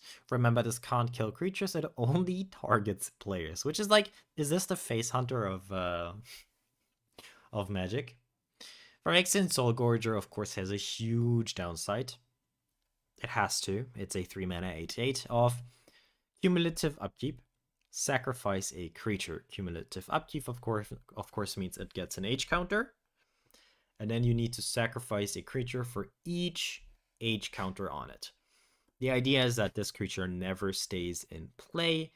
You always play or fling it away. Fling is a good key word because, of course, Brian Stout Arm does exactly that. Fling, 2 mana instant, additional cost, sacrifice a creature. And then fling deals damage equal to the sacrificed creature's power to target creature or player. Fling, more flexible, it can target creatures, but the basic idea is the same. I believe if you have a deck built around an effect like this, Brian Stout's Arm, who flings stuff, you should have as much backup as possible. One route you could take is playing a lot of protection so that Brian for sure stays on the field. I much prefer the second variant of you have cards that just do the same thing. Fling, in a pinch, is your Brian Stout Arm, but at instant speed from your hand. This way, if people kill Brian, so be it. Your Phyrexian Soul Gorger will get flung at their faces. Anyways. I believe it might be worth to take another look at something that I have done previously. As I've said, Brian Stout Arm is a card that I've thought about already. And the hipster that I am in deck building, I thought, why not try and make Brian work with cards that have very little power and high toughness, and then flip around their power and toughness. Oh yeah, some very good cards first, though. Let's do this step by step. Calamity Bearer, 4 mana, 3/4, it's a giant. If a giant source you control would deal damage to a permanent or player, it deals double that damage instead. This is, of course, like perfect for a Brian deck. It is a giant. It itself deals the damage. If you have a Calamity Bearer, it will deal twice that much damage instead. Let's look for Boros here, and let's add it. Let's see if we can find other generically good cards. I'm not sure if I gave it types. There's like the core, and there's just good cards. Yeah. Luminous Broodmoth, a card that I will mention. It's very good. 4 mana, 3/4. Whenever a creature you control without flying dies, return it to the battlefield under its owner's control with a flying counter on it. If you're planning to sacrifice a bunch of high power creatures, why not get them back? Why not? Why not play a Luminous Broodmoth? I think that's just the way to go. My idea, on the other hand, was playing stuff like Manichi the Fever Dream, which can switch each creature's power and toughness until end of turn. This is, of course, very good with cards that have 1,000,000 toughness, or with cards that can give 1,000,000 toughness. We have cards like Hold the Line, which is a very weird instant from Kamigawa. 3 mana, instant. All blocking creatures get +7/+7 until end of turn. This way, you can give +7 damage to your fling. And that's kind of the base idea. Malignus is a suggestion. So let's look at Malignus.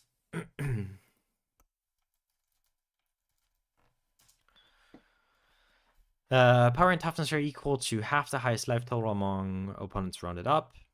Yeah, a card like this is perfect. That's exactly what we're looking for. A big dumb guy, usually this card, it kind of also works with, in my head, this is his daughter. I don't know if that's actually true. Super high stats that are pretty useless in your average commander game, but it works super well with Fling. Great suggestion. Thank you so much. I think I'm gonna add it to Bree of Clan Stoutarm as well. Obviously, like, they went for this similar style of card design, so it applies for both. So yeah, and my idea was playing cards like Righteousness, and I'm gonna talk about it. 1 mana, target blocking creature gets +7/+7. Not only do you get to kill an attacker, almost certainly, +7/+7 is like so much in stats, that it's just Righteousness, right? Yeah. You will block. You will give it some creature +7/+7, and then you can fling it. I think the base idea is very clear here. I will mention in the video swapping about face is the example I'm going to use, I guess. So the base idea is you play high toughness creatures, switch target creatures' power and toughness, and then fling, because it is a lot easier to get a lot of toughness on a creature. Wizards is a bit scared for obvious reasons to print stuff that gives a bunch of power, because that can just end games. But toughness in general is not a scary stat unless you go through some hoop. I use it for Zeratora for the same reason, fling it. Yeah, like that's why I love doing this live. Some people just have decks that are similar, maybe have the commander, and they know much better than I could ever, especially given how little time we spend on a single commander. what cards would be like the perfect fits. One thing I want to look at is stuff that double power. The wording might be different. Sometimes a creature gets plus X plus 0, whereas X is its power, but Bulk Up serves as a good example. Just 2 mana. Play this before you fling to double target creature's power until end of turn. This is very nice because it also has flashback. Yes. Yes, 6 mana is a lot, but in the late game, you should be able to do this in pairing with the 1 mana from Brian Stout Arm. Mic volume a little low. I mean, I can turn it up, for sure. You just tell me if it sounds better. Thanks for the feedback. I think, let's give it a quick glance on what I did in my fever dream. I remember Chainsaw being quite nice. Yes, Chainsaw, actually. Chainsaw, really, really good. 2 mana, equipment. It deals 3 damage on ETB to target creature. When one or more creatures die, put a ref counter on Chainsaw. And the equipped creature gets plus X plus 0, where X is the number of ref counters on Chainsaw. The basic idea is this just stays on the field. It accrues ref counters. And then in the late game, you can use this to give insane stat bonuses to just any creature you want to sacrifice. It could be a 1/1 token. If Chainsaw has 8 or 9 ref counters on it, that's a lot of damage already. So yeah, Chainsaw is going in the Brian Stout Arm deck. Okay. Do you have all the commanders selected already?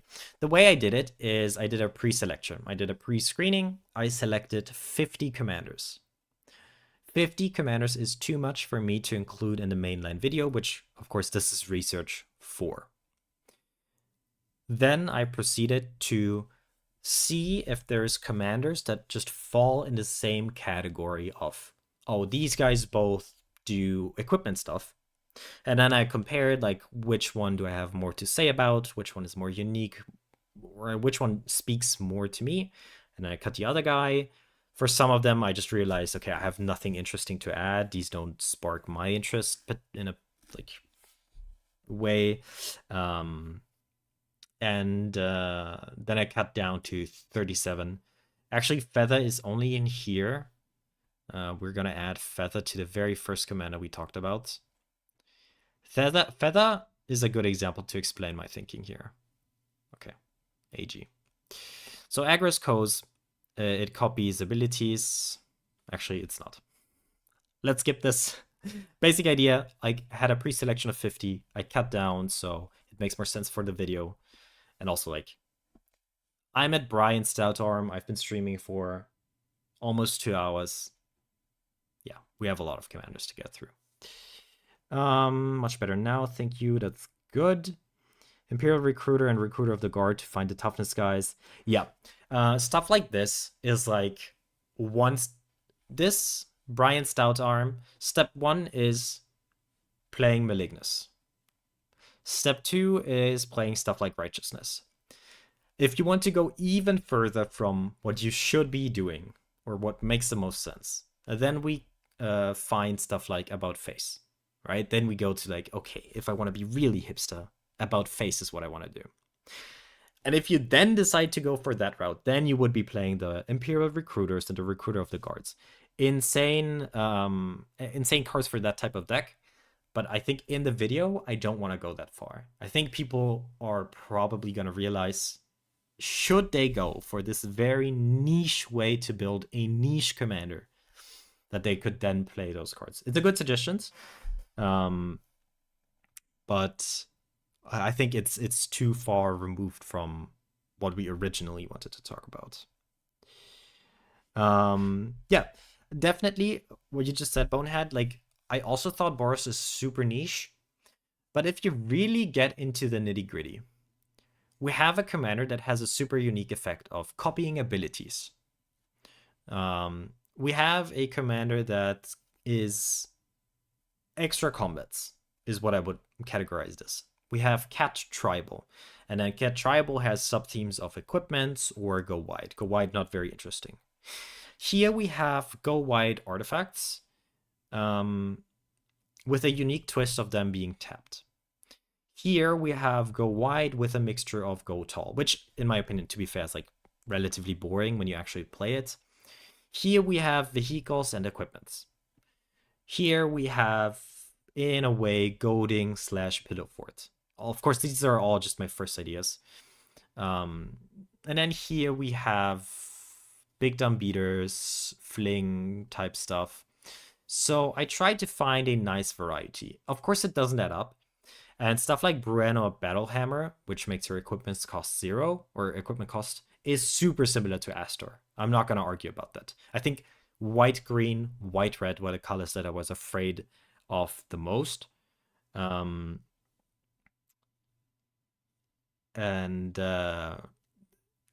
it shows to a certain degree, but still here we can talk about vehicles and crew 1. Whereas here we can talk about just cheating equipments. The next one, and the last one we're going to talk about, super unique. The legend rule doesn't apply to tokens you control. We're going to get to it, but that line of text, in my opinion, sparks a lot of, I always use the same words because, like, once you start using them, those are the words that come to mind. But isn't that a line of text that makes you think of all the possibilities? And yes, Boros is very combat-oriented, but whether you give Myriad to something or whether you copy abilities is super different in deck building. Plarg Dean of Chaos. Plarg Dean of Chaos. You mean this guy right here? Yes, we're gonna talk about him.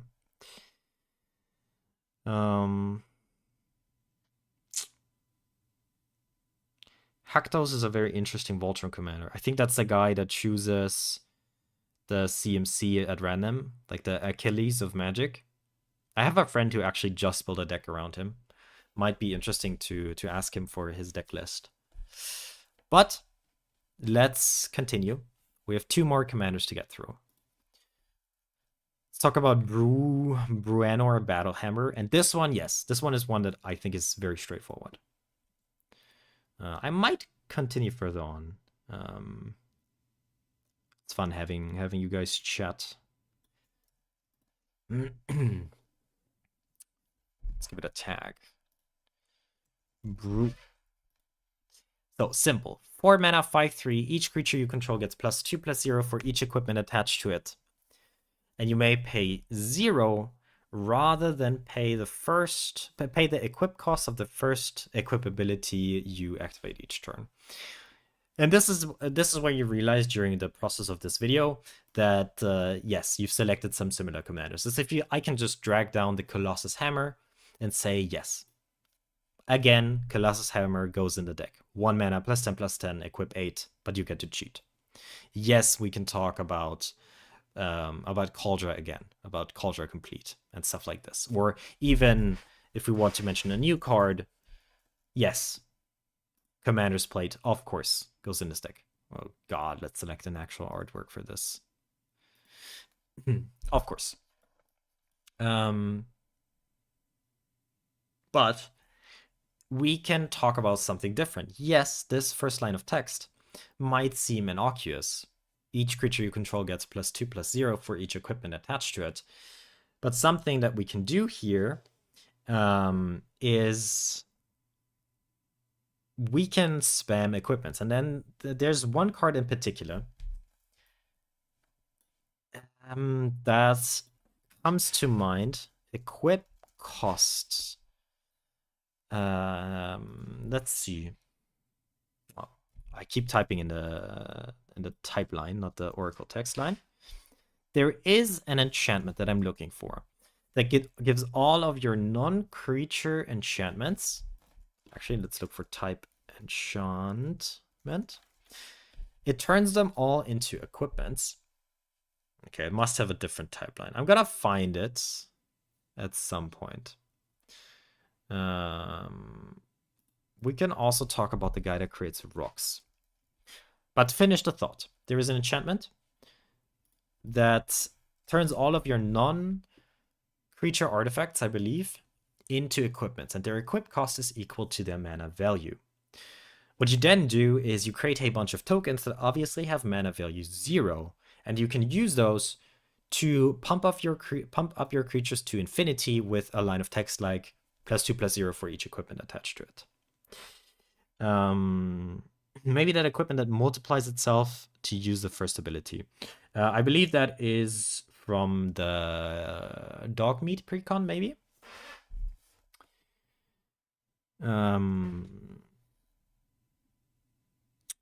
Most decks end up Voltron-y. I mean, to a certain degree, for sure. But looking at the commanders we've seen so far, I'd say there's only like 2 or 3. This is very much go wide, but I get your point. Like I'm completely on board. Again, I think Boros is better than Selesnya, but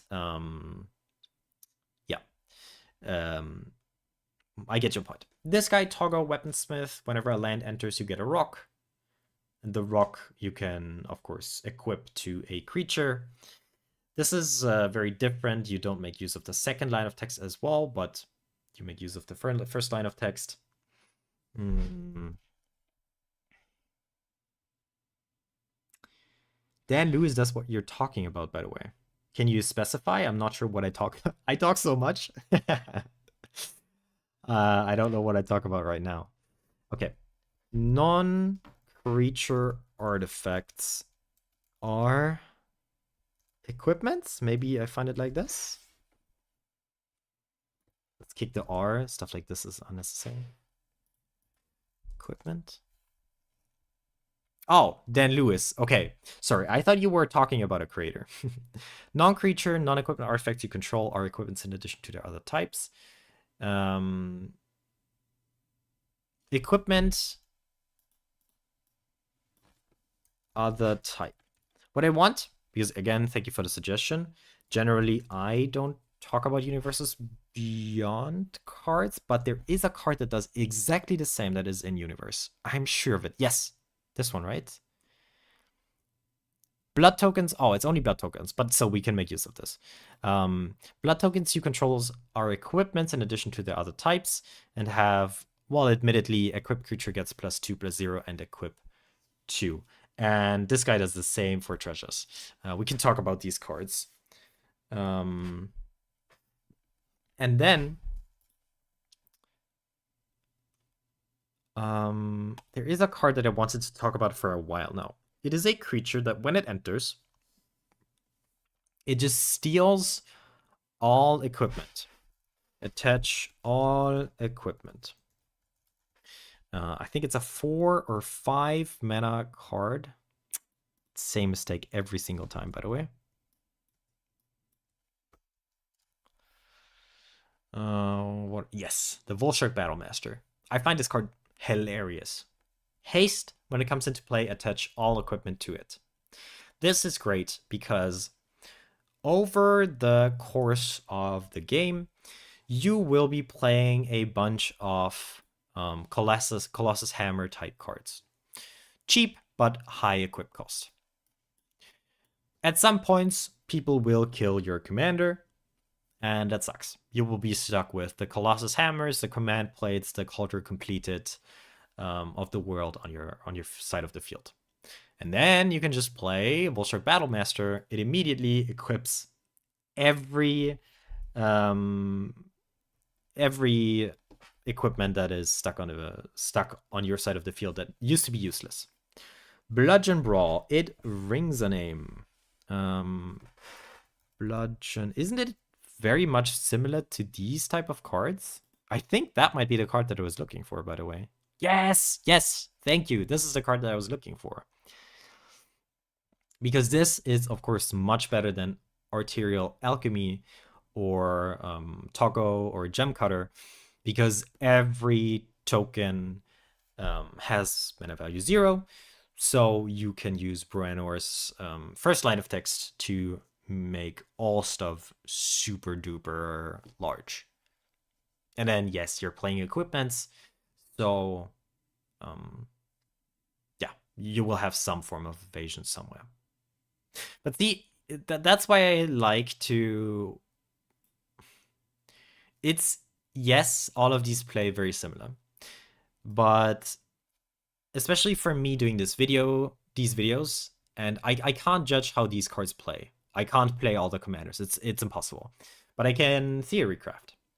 And Bludgeon Brawl is pretty cool with Bruenor.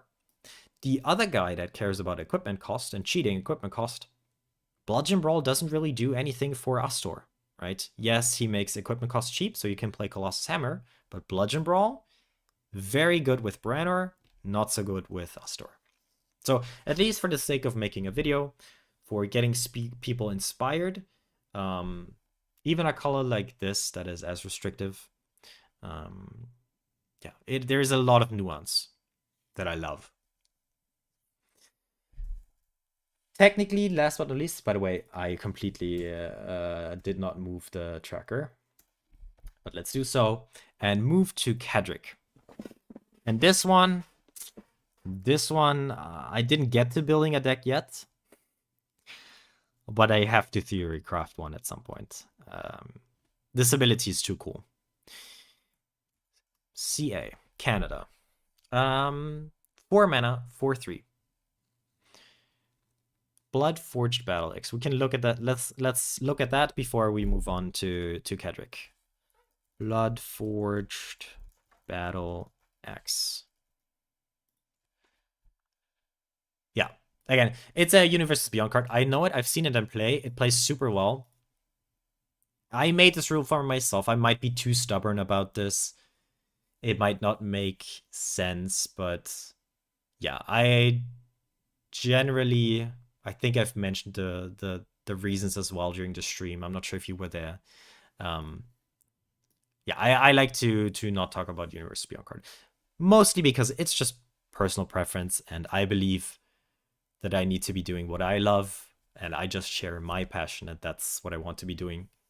And yeah, Fallout. I love Fallout, by the way. Great. The second season is great. I love it.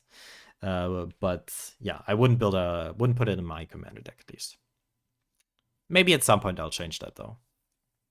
Like whether I talk. I did talk about the Great Wall of... Oh, it's in universe. Oh. Thank you. Well then, switch to printing. That's a crazy effect. Commander? That's crazy. It's crazy how a card like this that is so good avoided my...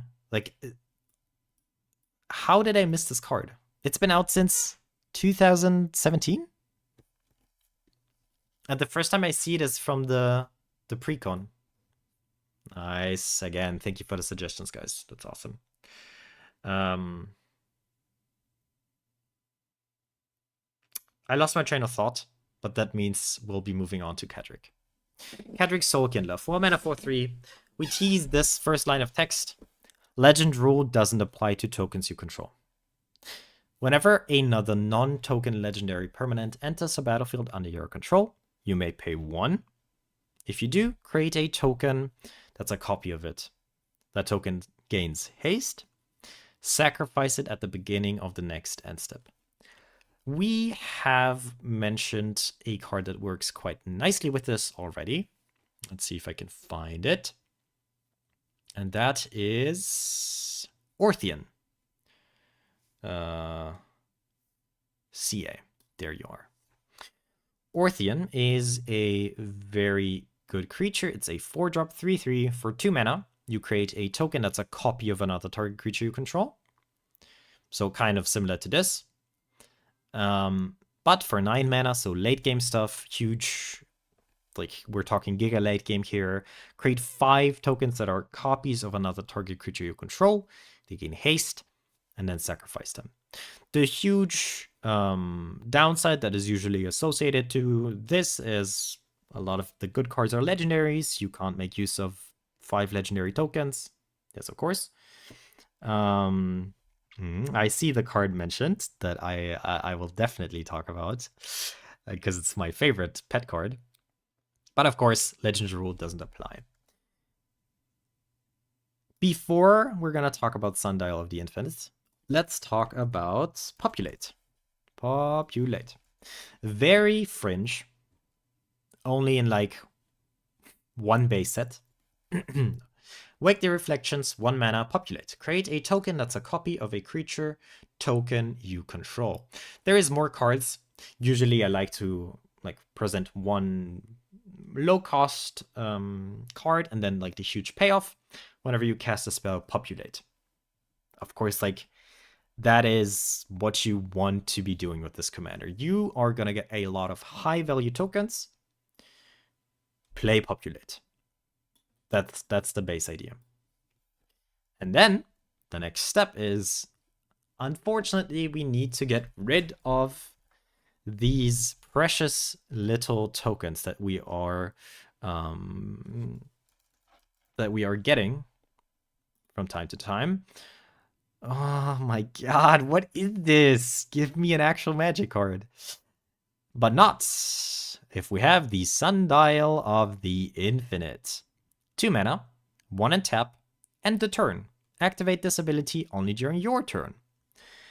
It would be a shame, wouldn't it, if the trigger to sacrifice all of these lovely tokens would go onto the stack and we were to just end the turn and all of these triggers were to fizzle, huh? That would truly be a shame. Yes, Sundial of the Infinite, whenever I read the line sacrifice at beginning of next end step, you have to consider if it's worth playing Sundial of the Infinite. I believe there is one more card, like in the very back of my head I'm thinking that there was one more card that did something very similar. Okay, no, this is too broad. There's too many search terms. There might be another card, but again, I don't need to find all of these cards. This stands as a representative. Damn, so such an active chat. That's very lovely. Yeah, that activated ability wins the game on the spot. Usually, I guess you're talking about Orthian. Yes, for sure, that's like a game ender. But imagine if you get to keep all the tokens with Sundial. Relic of Legends, Insane Ramp. That's a good suggestion.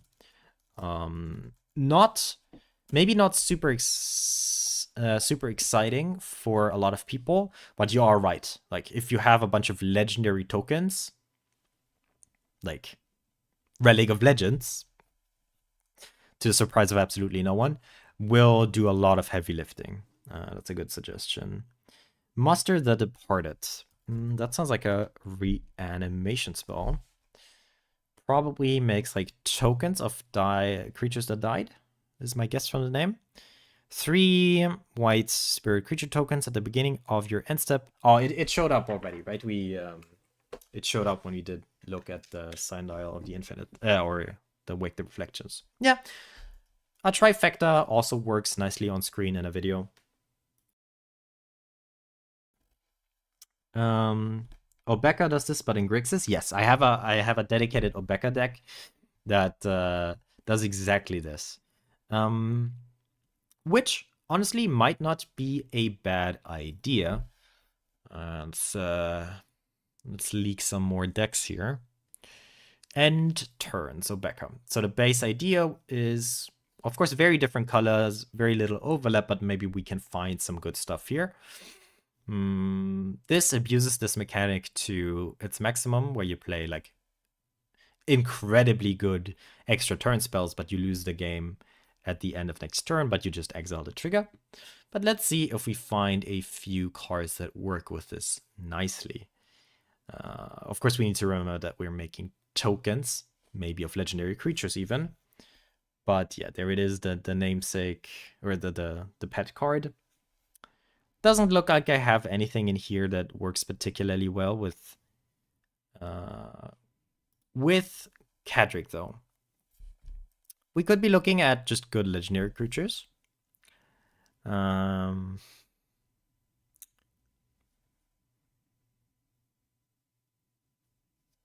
Blade of Self seems like the start of the Myriad stuff. Blade of Selves. Probably me mistyping. Oh, yeah, for sure. Sometimes I think I'm dyslexic, but it's just the awkward way that I have to reach around the microphone.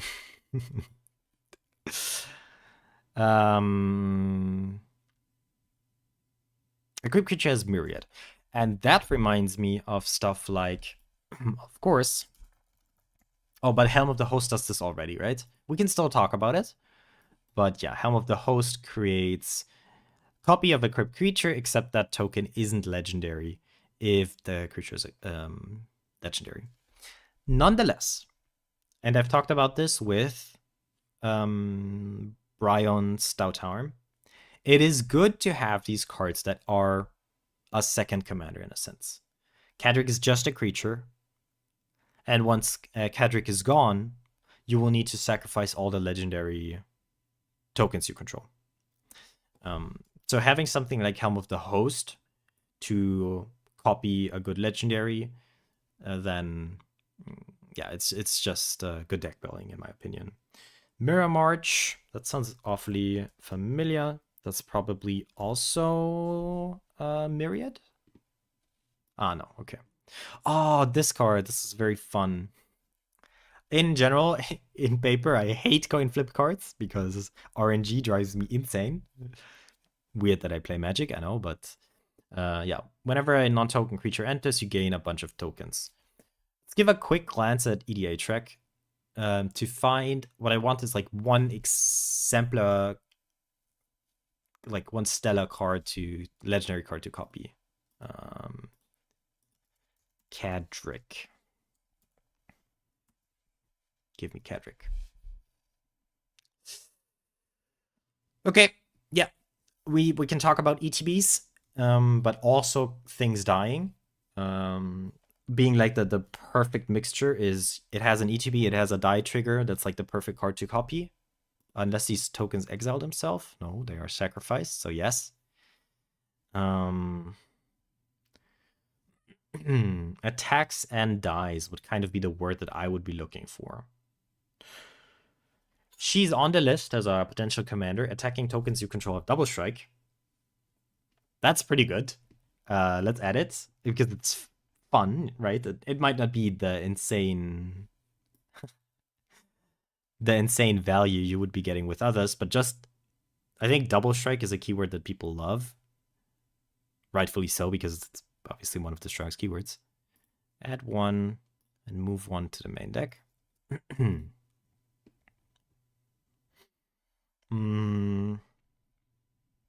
Lauren, third path. Low CMC, legendary with good ETB. Can abuse. Okay. I like it. I like your thinking. And this is where making content and building decks is not quite the same. It's a perfect example of a card that you should for sure be playing in a deck like this. But when I think about it, I go like, yeah, okay, that makes sense. That's like solid, good deck building. But personally, it doesn't get me super excited. The thought of having an extra Lauren is like, okay, right? Because it's also difficult to grasp of how incredibly good it is. You are completely right. It is insane to have this much like artifact destruction, enchantment destruction. Just doesn't get me as excited. Determined iteration. I mean, more populate, we can look at it. Determined iteration. I didn't take a look at all of them because, yeah, again, I'm trying to not force feed the solution to these decks to the viewer. Instead, like, I want them to do the research. I want them to do what you guys are doing right now, which is like, I'm so happy the concept itself works. Let's talk about it. Let's choose some cards. Like, Muster the Departed is very good. All of these cards are probably, or most of these cards are going into your Kedrick deck, but we don't need to go over every populate card. Wake the Reflections, because it is like the concept that I want to embody on a card, and then Determined Iteration, because it is kind of the best thing you could do. We don't even need to talk about, I mean, we could talk about one red card, one white card, and that's fine. Let's leave it at that. Stalking Vengeance. Yeah, thank you for mentioning it again. Stalking Vengeance. By the way, guys, I plan to do this tomorrow again. And hopefully for the foreseeable future, almost every Monday and Tuesday around the same time. It's genuinely, I do these videos, and I've said this before, getting a lot of views on a video is nice, but I don't check my views, I don't check my likes, I only read the comments. That's the stuff that I care about, and I try to answer almost every comment if it's not, you know. Sometimes I have nothing to add to a comment. So doing this live, it kind of embodies the same spirit. With the upside of the hive mind is always the best at building decks. So I enjoy getting all of these suggestions. Let's actually read the card that was suggested. It's a good point. 7 mana, 5/5. Whenever another creature you control dies, it deals damage equal to its power to target player or planeswalker. All right. I can see why you love this as a pet card, but I believe it's not more than a pet card. Don't get me wrong, I think it's a really good card in certain circumstances. But it's a 7 mana card that doesn't immediately do something. It doesn't immediately do something. It doesn't have protection. And it's not bad. It genuinely isn't. This might fall into the category of, you could be playing this in your deck. It's good. Just like the Lorens of this world. But for me personally, I don't think I would put this in my deck. 7 mana is a bit too much for my taste. If this was 5 mana, let's say it's a 5 mana 4/5 and it has trample. If it was just a better card on its own, then I would play it, I think. But I can see this card like single-handedly. Like, you play this card, you win the game on the spot. Especially if you have like Orthian. But to be fair, Orthian wins the game on its own. I kind of want to continue. I don't have like more images, and we've reached the end of what I had planned, but we've got a good crowd going. Let's do one more. Because Duke Older Ravengard goes in a similar direction, so we can like directly like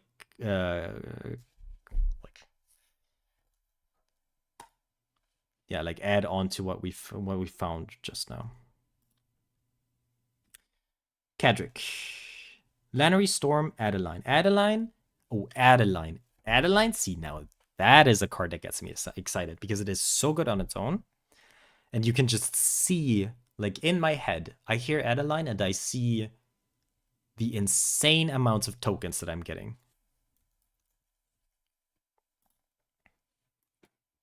And remember, like, we're not trying to build the best deck here. We're trying to get people excited. And then if those people decide to not play Adeline because it's like a win more card, but instead play Lauren because it's a better card and it's a better suggestion, like I'd still go as far as to say Lauren is really good, then that's up to them. But my vision is I present to you the most exciting cards in my opinion, and then you build the actual decks. You make those decks better than I could, because I'm honestly not that great of a deck builder. I just like doing it. Cathedral of Sarah, Mountain Stronghold, board banning. Okay, I read banning. I'm out. I'm not gonna talk about banning. I'm not gonna try and explain banning. Wait, let me read the card. Cathedral of Sarah. It actually gives banning? No. You're trolling. I'm not gonna talk about banning. I'm not gonna talk about stuff that I don't understand. Let's talk about Duke Ulder Ravengard. And give it a tag. I think it already has a tag. But let's give it the DU tag. At the beginning of combat on your turn, another target creature you control gains haste and myriad until end of turn. Here, we get to talk a nitty-gritty difference in wording that some number roll exactly. It's like the Fight Club. A lot of players that are starting Magic get this wrong. There is a stark difference between the line sacrificed it at the beginning of the next end step and until end of turn. The reason why I love Sundial of the Infinite so much is because it works perfectly with this line of text. Sacrifice it at the beginning of the next end step is a trigger that goes on the stack at the beginning of your end step. And then, of course, Sundial of the Infinite ends your turn. The trigger is gone. This does not work with Duke Ulder Ravengard because until end of turn just means once your turn is over, it's gone. It's no trigger, it just happens. So maybe that's something we can talk about in the video. Like, mention that, yes, you might be thinking, perfect, I can give all of my creatures myriad forever. No, that's not how it works. So like a PSA, if you will. We can then exile the tokens so they don't die. We can reiterate, right? In a video, it might not be a negative to talk about the same cards twice. You talk about them, and then very quickly you can get it out of the way. Duke Ulder Ravengard. Yes, the same cards work here very nicely. Blade of Selves is what Helm of the Host is to Kadric. Blade of Selves is to Duke Ulder Ravengard. Helm of the Host makes it so the legendaries are good, even if you don't have Kadric out. Blade of Selves makes it so makes it so your cards are good, even if Duke Ulder Ravengard isn't out. The differences. Obviously, Mandate of Peace. We can look at that.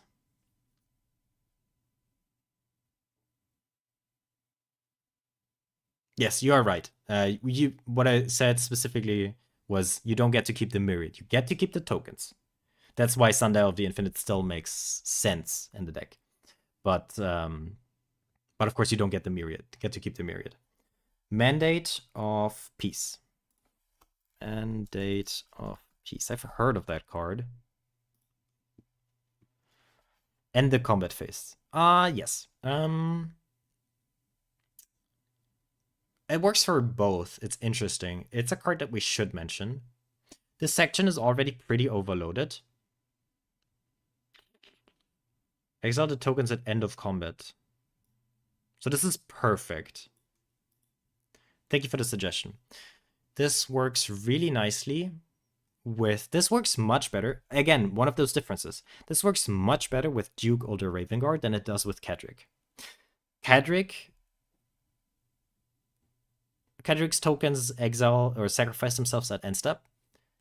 The myriad stuff happens at end of combat. And of course, if you end the combat phase, these tokens still die.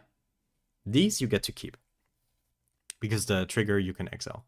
Perfect suggestion, as always. Thank you. Yes, obvious difference. Here we can't make use of good legendaries like Adeline or Nejali, whatever.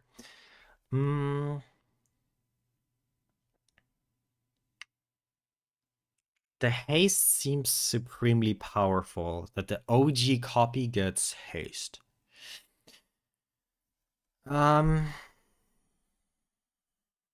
What's nice about haste on the OG copy, I mean, these are very similar. I'm thinking legendaries that have good activated abilities. I mean, also a cross-reference. If we talk about Duke Ulder Ravengard in the Agris Kos section, let's talk about Agris Kos in the Duke Ulder Raven Guard. Just as a callback in the video, there's like 40 minutes in between these two sections. Maybe I'm over exaggerating, but yes. Whenever this guy becomes the target of an ability that only targets it, you may pay 2. If you do, copy that ability for each other creature you control. Insane combination. Giving haste and myriad to all of your creatures? Insane. The downside of Sundial is that you have to skip second main, and Mandate can be used as a fog. For sure, I mean, you'd be playing both of these cards. What I think makes this very bearable is you're playing a deck that plays a lot of stuff main phase 1 because you want to haste and myriad it.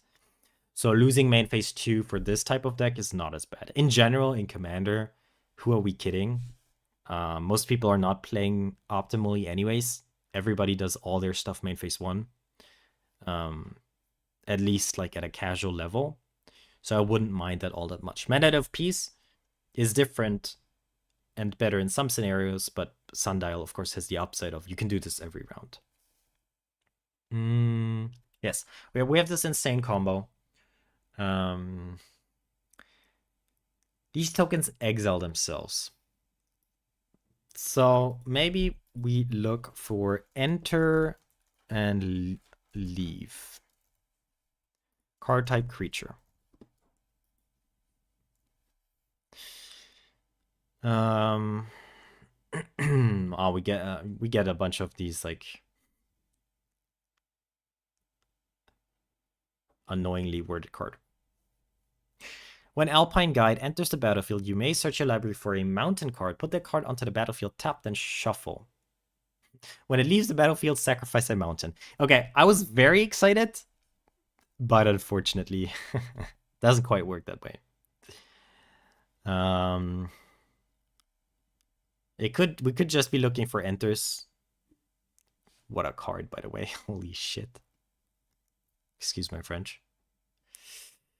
Bunch of flicker stuff. Yeah, we could be thinking about the cards that we flicker. I will use this chance to talk about my favorite pet card. Sun Titan. Sun Titan, yes, just ETB, but also attack trigger. I think ETB attack is probably the better term to look for. When it enters or attacks, return target permanent card with mana value 3 or less from your graveyard to the battlefield.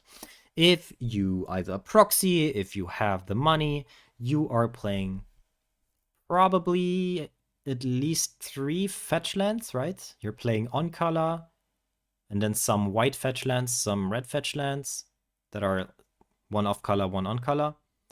So this can be a bunch of ramp. This can get back all of the good cards. Let's look for some more enters or attacks, triggers. We've had some insane cards already here. Enters or attacks.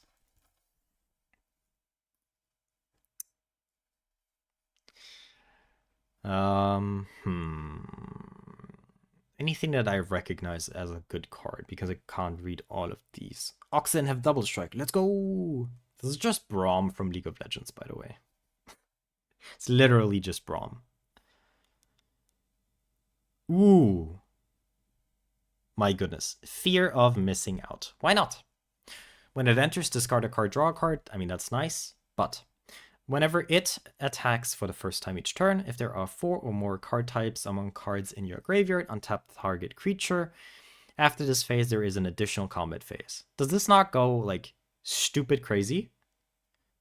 Inferno Titan, yes. I'm going to use like Sun Titan as a representative. In general, I think Sun Titan is stronger in Commander. All of the Titans have good attack triggers.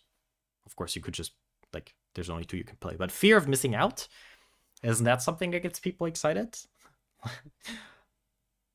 3 extra combat steps? It's crazy, no? Enters or attacks. Exile X cards, where X is the number of creature you control with power 4 or greater, which will be, well, at least 3 if you attack with Myriad. You may play those cards until your next end step. Yeah, but you need to pay. And again, we don't need infinite examples. Life of Party. I remember this card. It gets +X+0 until end of turn, where X is the number of creatures you control. When it enters, if it's not a token, each opponent creates a token that's a copy. And it's goaded. Some good stuff. Here we have the Overlords. Are they interesting? Enters or attacks?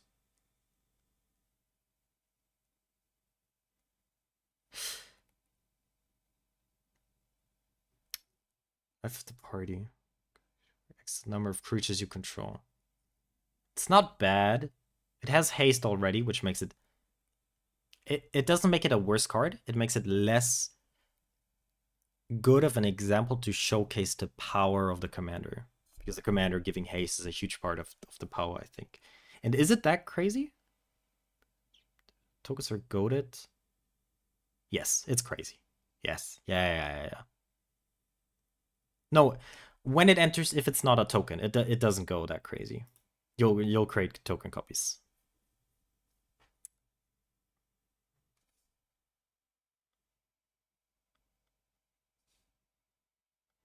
Ah, the classic. Classic. You're right. I should have caught this. Attacks for the first time. You're right. Ah, crushing my dreams with your rules and game knowledge. How sad. Yes, things that enter attacking do not get attack triggers, of course. But that means like the entire search is pretty useless. Enters is still nice, of course, but the attack thing doesn't work. That's a good disclaimer. I'm gonna use Sun Titan then as a disclaimer. I got ahead of myself. I should have known this one. Nonetheless, a lot of these cards are still very good, of course. Yeah, leave the battlefield would be better, but that seems to be very closely associated with all of these exile target creature, return it when it comes back. I'm not sure. I'm trying to think of like a 60 card format where I've seen blink a bunch and what those guys blink. Surely there's something that creates a bunch of treasures or stuff like that.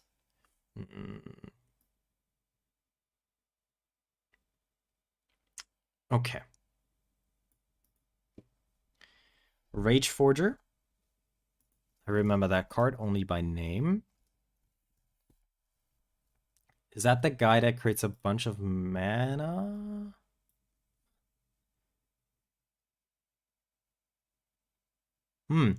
This, obviously, like, it doesn't work with what we've put together now. But this is a type of profile that works quite nicely. Comes into play for each attacking creature. Let's search for or just each attacking creature? Each attacking creature? And if we don't find anything good, let's do a quick EDA track search to round out the selection.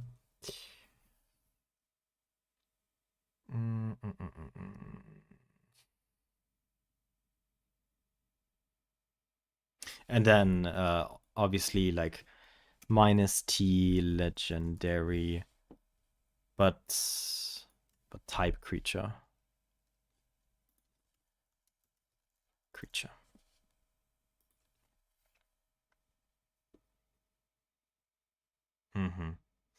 As long as it's attacking, creatures can't block unless they're controllers.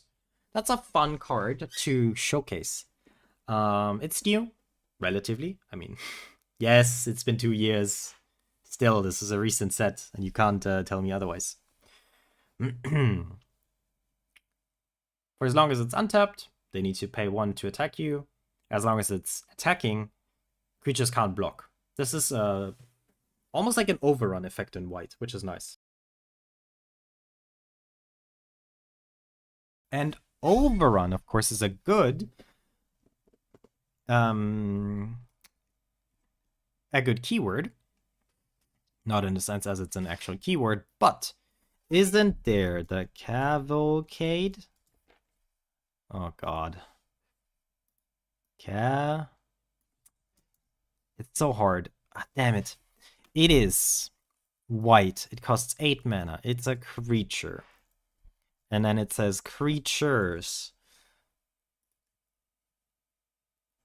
I'm gonna find you. Yes, Moonshaker Cavalry. When it enters the battlefield, creatures you control gain flying and gain +X until end of turn, where X is the number of creatures you control. Is that not insane? That is, that's what we're looking for. Yes, admittedly, the commander here, Duke Ulder, it cares about high value creatures. So you won't have a million tokens. You could have a million tokens if you manage to keep them around with Sundial, or if what you're copying creates a bunch of tokens. Which could be a good approach. Isn't there like something Heliod, 6 mana creature that creates Evangel of Heliod? Is that you? When it enters, put a number of +1/+1 white soldier creature tokens onto the battlefield equal to your devotion. I think that card works quite nicely as well. Just go very wide. And then Moonshaker Cavalry is 2 white. What? I'm blanking on so many names. You can see that I'm a little tired today. Crater Hoof Behemoth is 2 green, of course. Look at some suggestion. Redemption Choir. Redemption. Is that the guy that says proliferate? Redemption Choir. No, it looks like an enchantment. It's not. Oh, this is the Sun Titan, but different, right? Enters or attacks. If you control 3 or more creatures with different powers, return target permanent card from your graveyard. Yeah, it's the same as Sun Titan. So, deck building wise, yes. If you play Sun Titan, probably playing Redemption Choir as well. If we're thinking of creating content and making a video, just mention Sun Titan. Everybody gets the idea. Looks for similar cards. Sigarda's Vanguard. Vanguard. And let's not type Sigarda. Let's not embarrass ourselves. Okay. Might have to type Sigarda. Sigarda's Vanguard.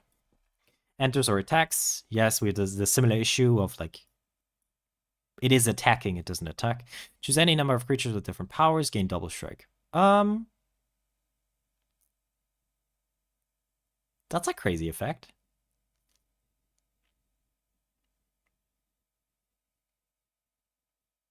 That's pretty insane. All right. Sanctuary Warden.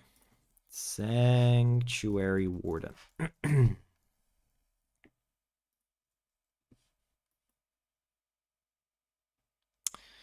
give it a real artwork. I mean, it's not too bad, but... Shield counters. Enters. Remove a shield counter. It's okay. It's not exciting enough, but it's certainly a good card.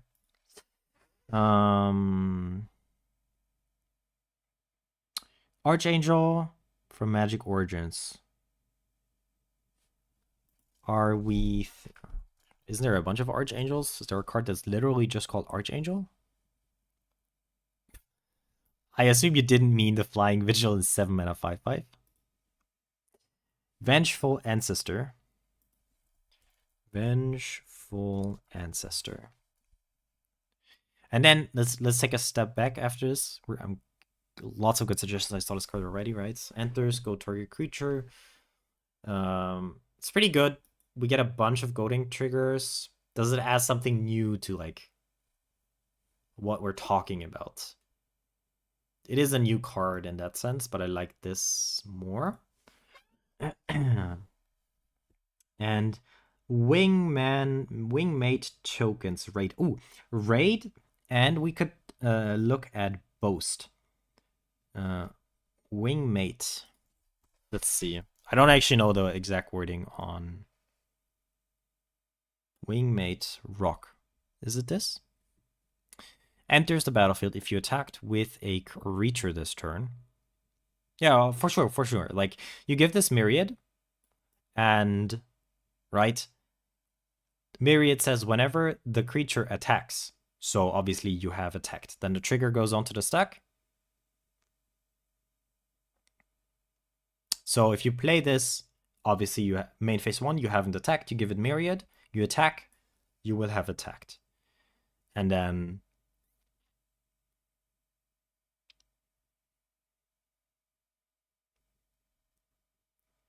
unless I'm missing something obvious because I'm tired, but no, this should work exactly how you want it.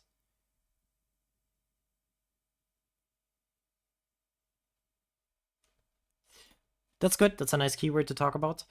And then let's talk about... Not sure if the wording here is as forgiving. Let's talk about boast.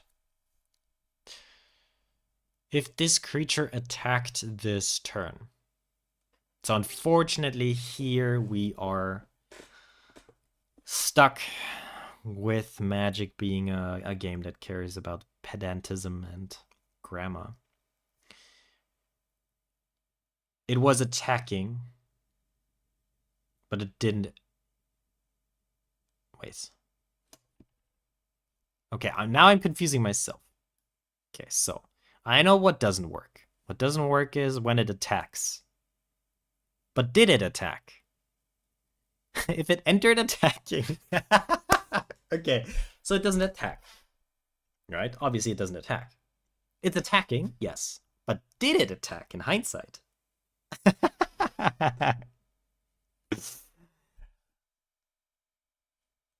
Okay.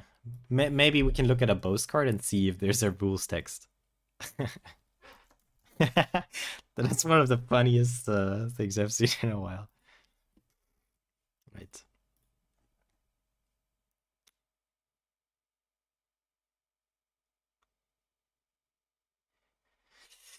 Okay. Additional combats, that's obvious. Double-faced card is put onto the battlefield attacking. It was never declared as an attacker, so yeah. That's what I assumed. It can't be activated.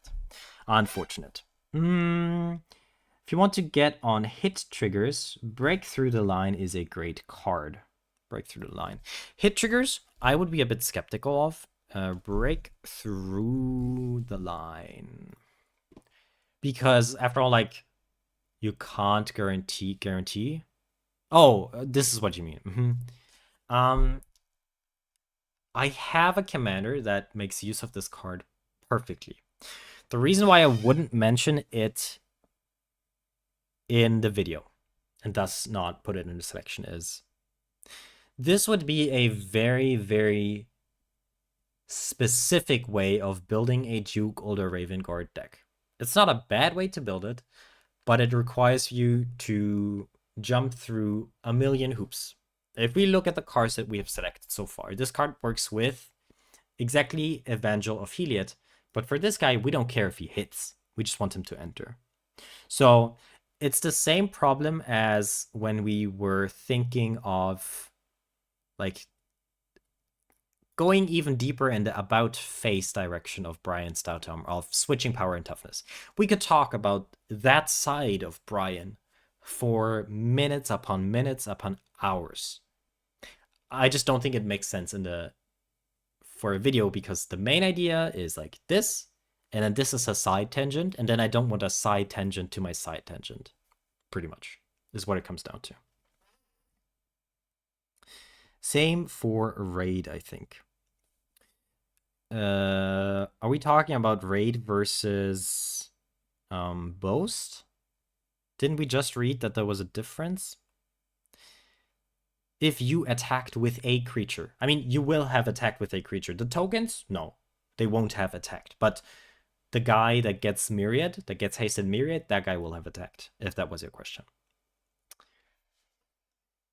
All right, it's been...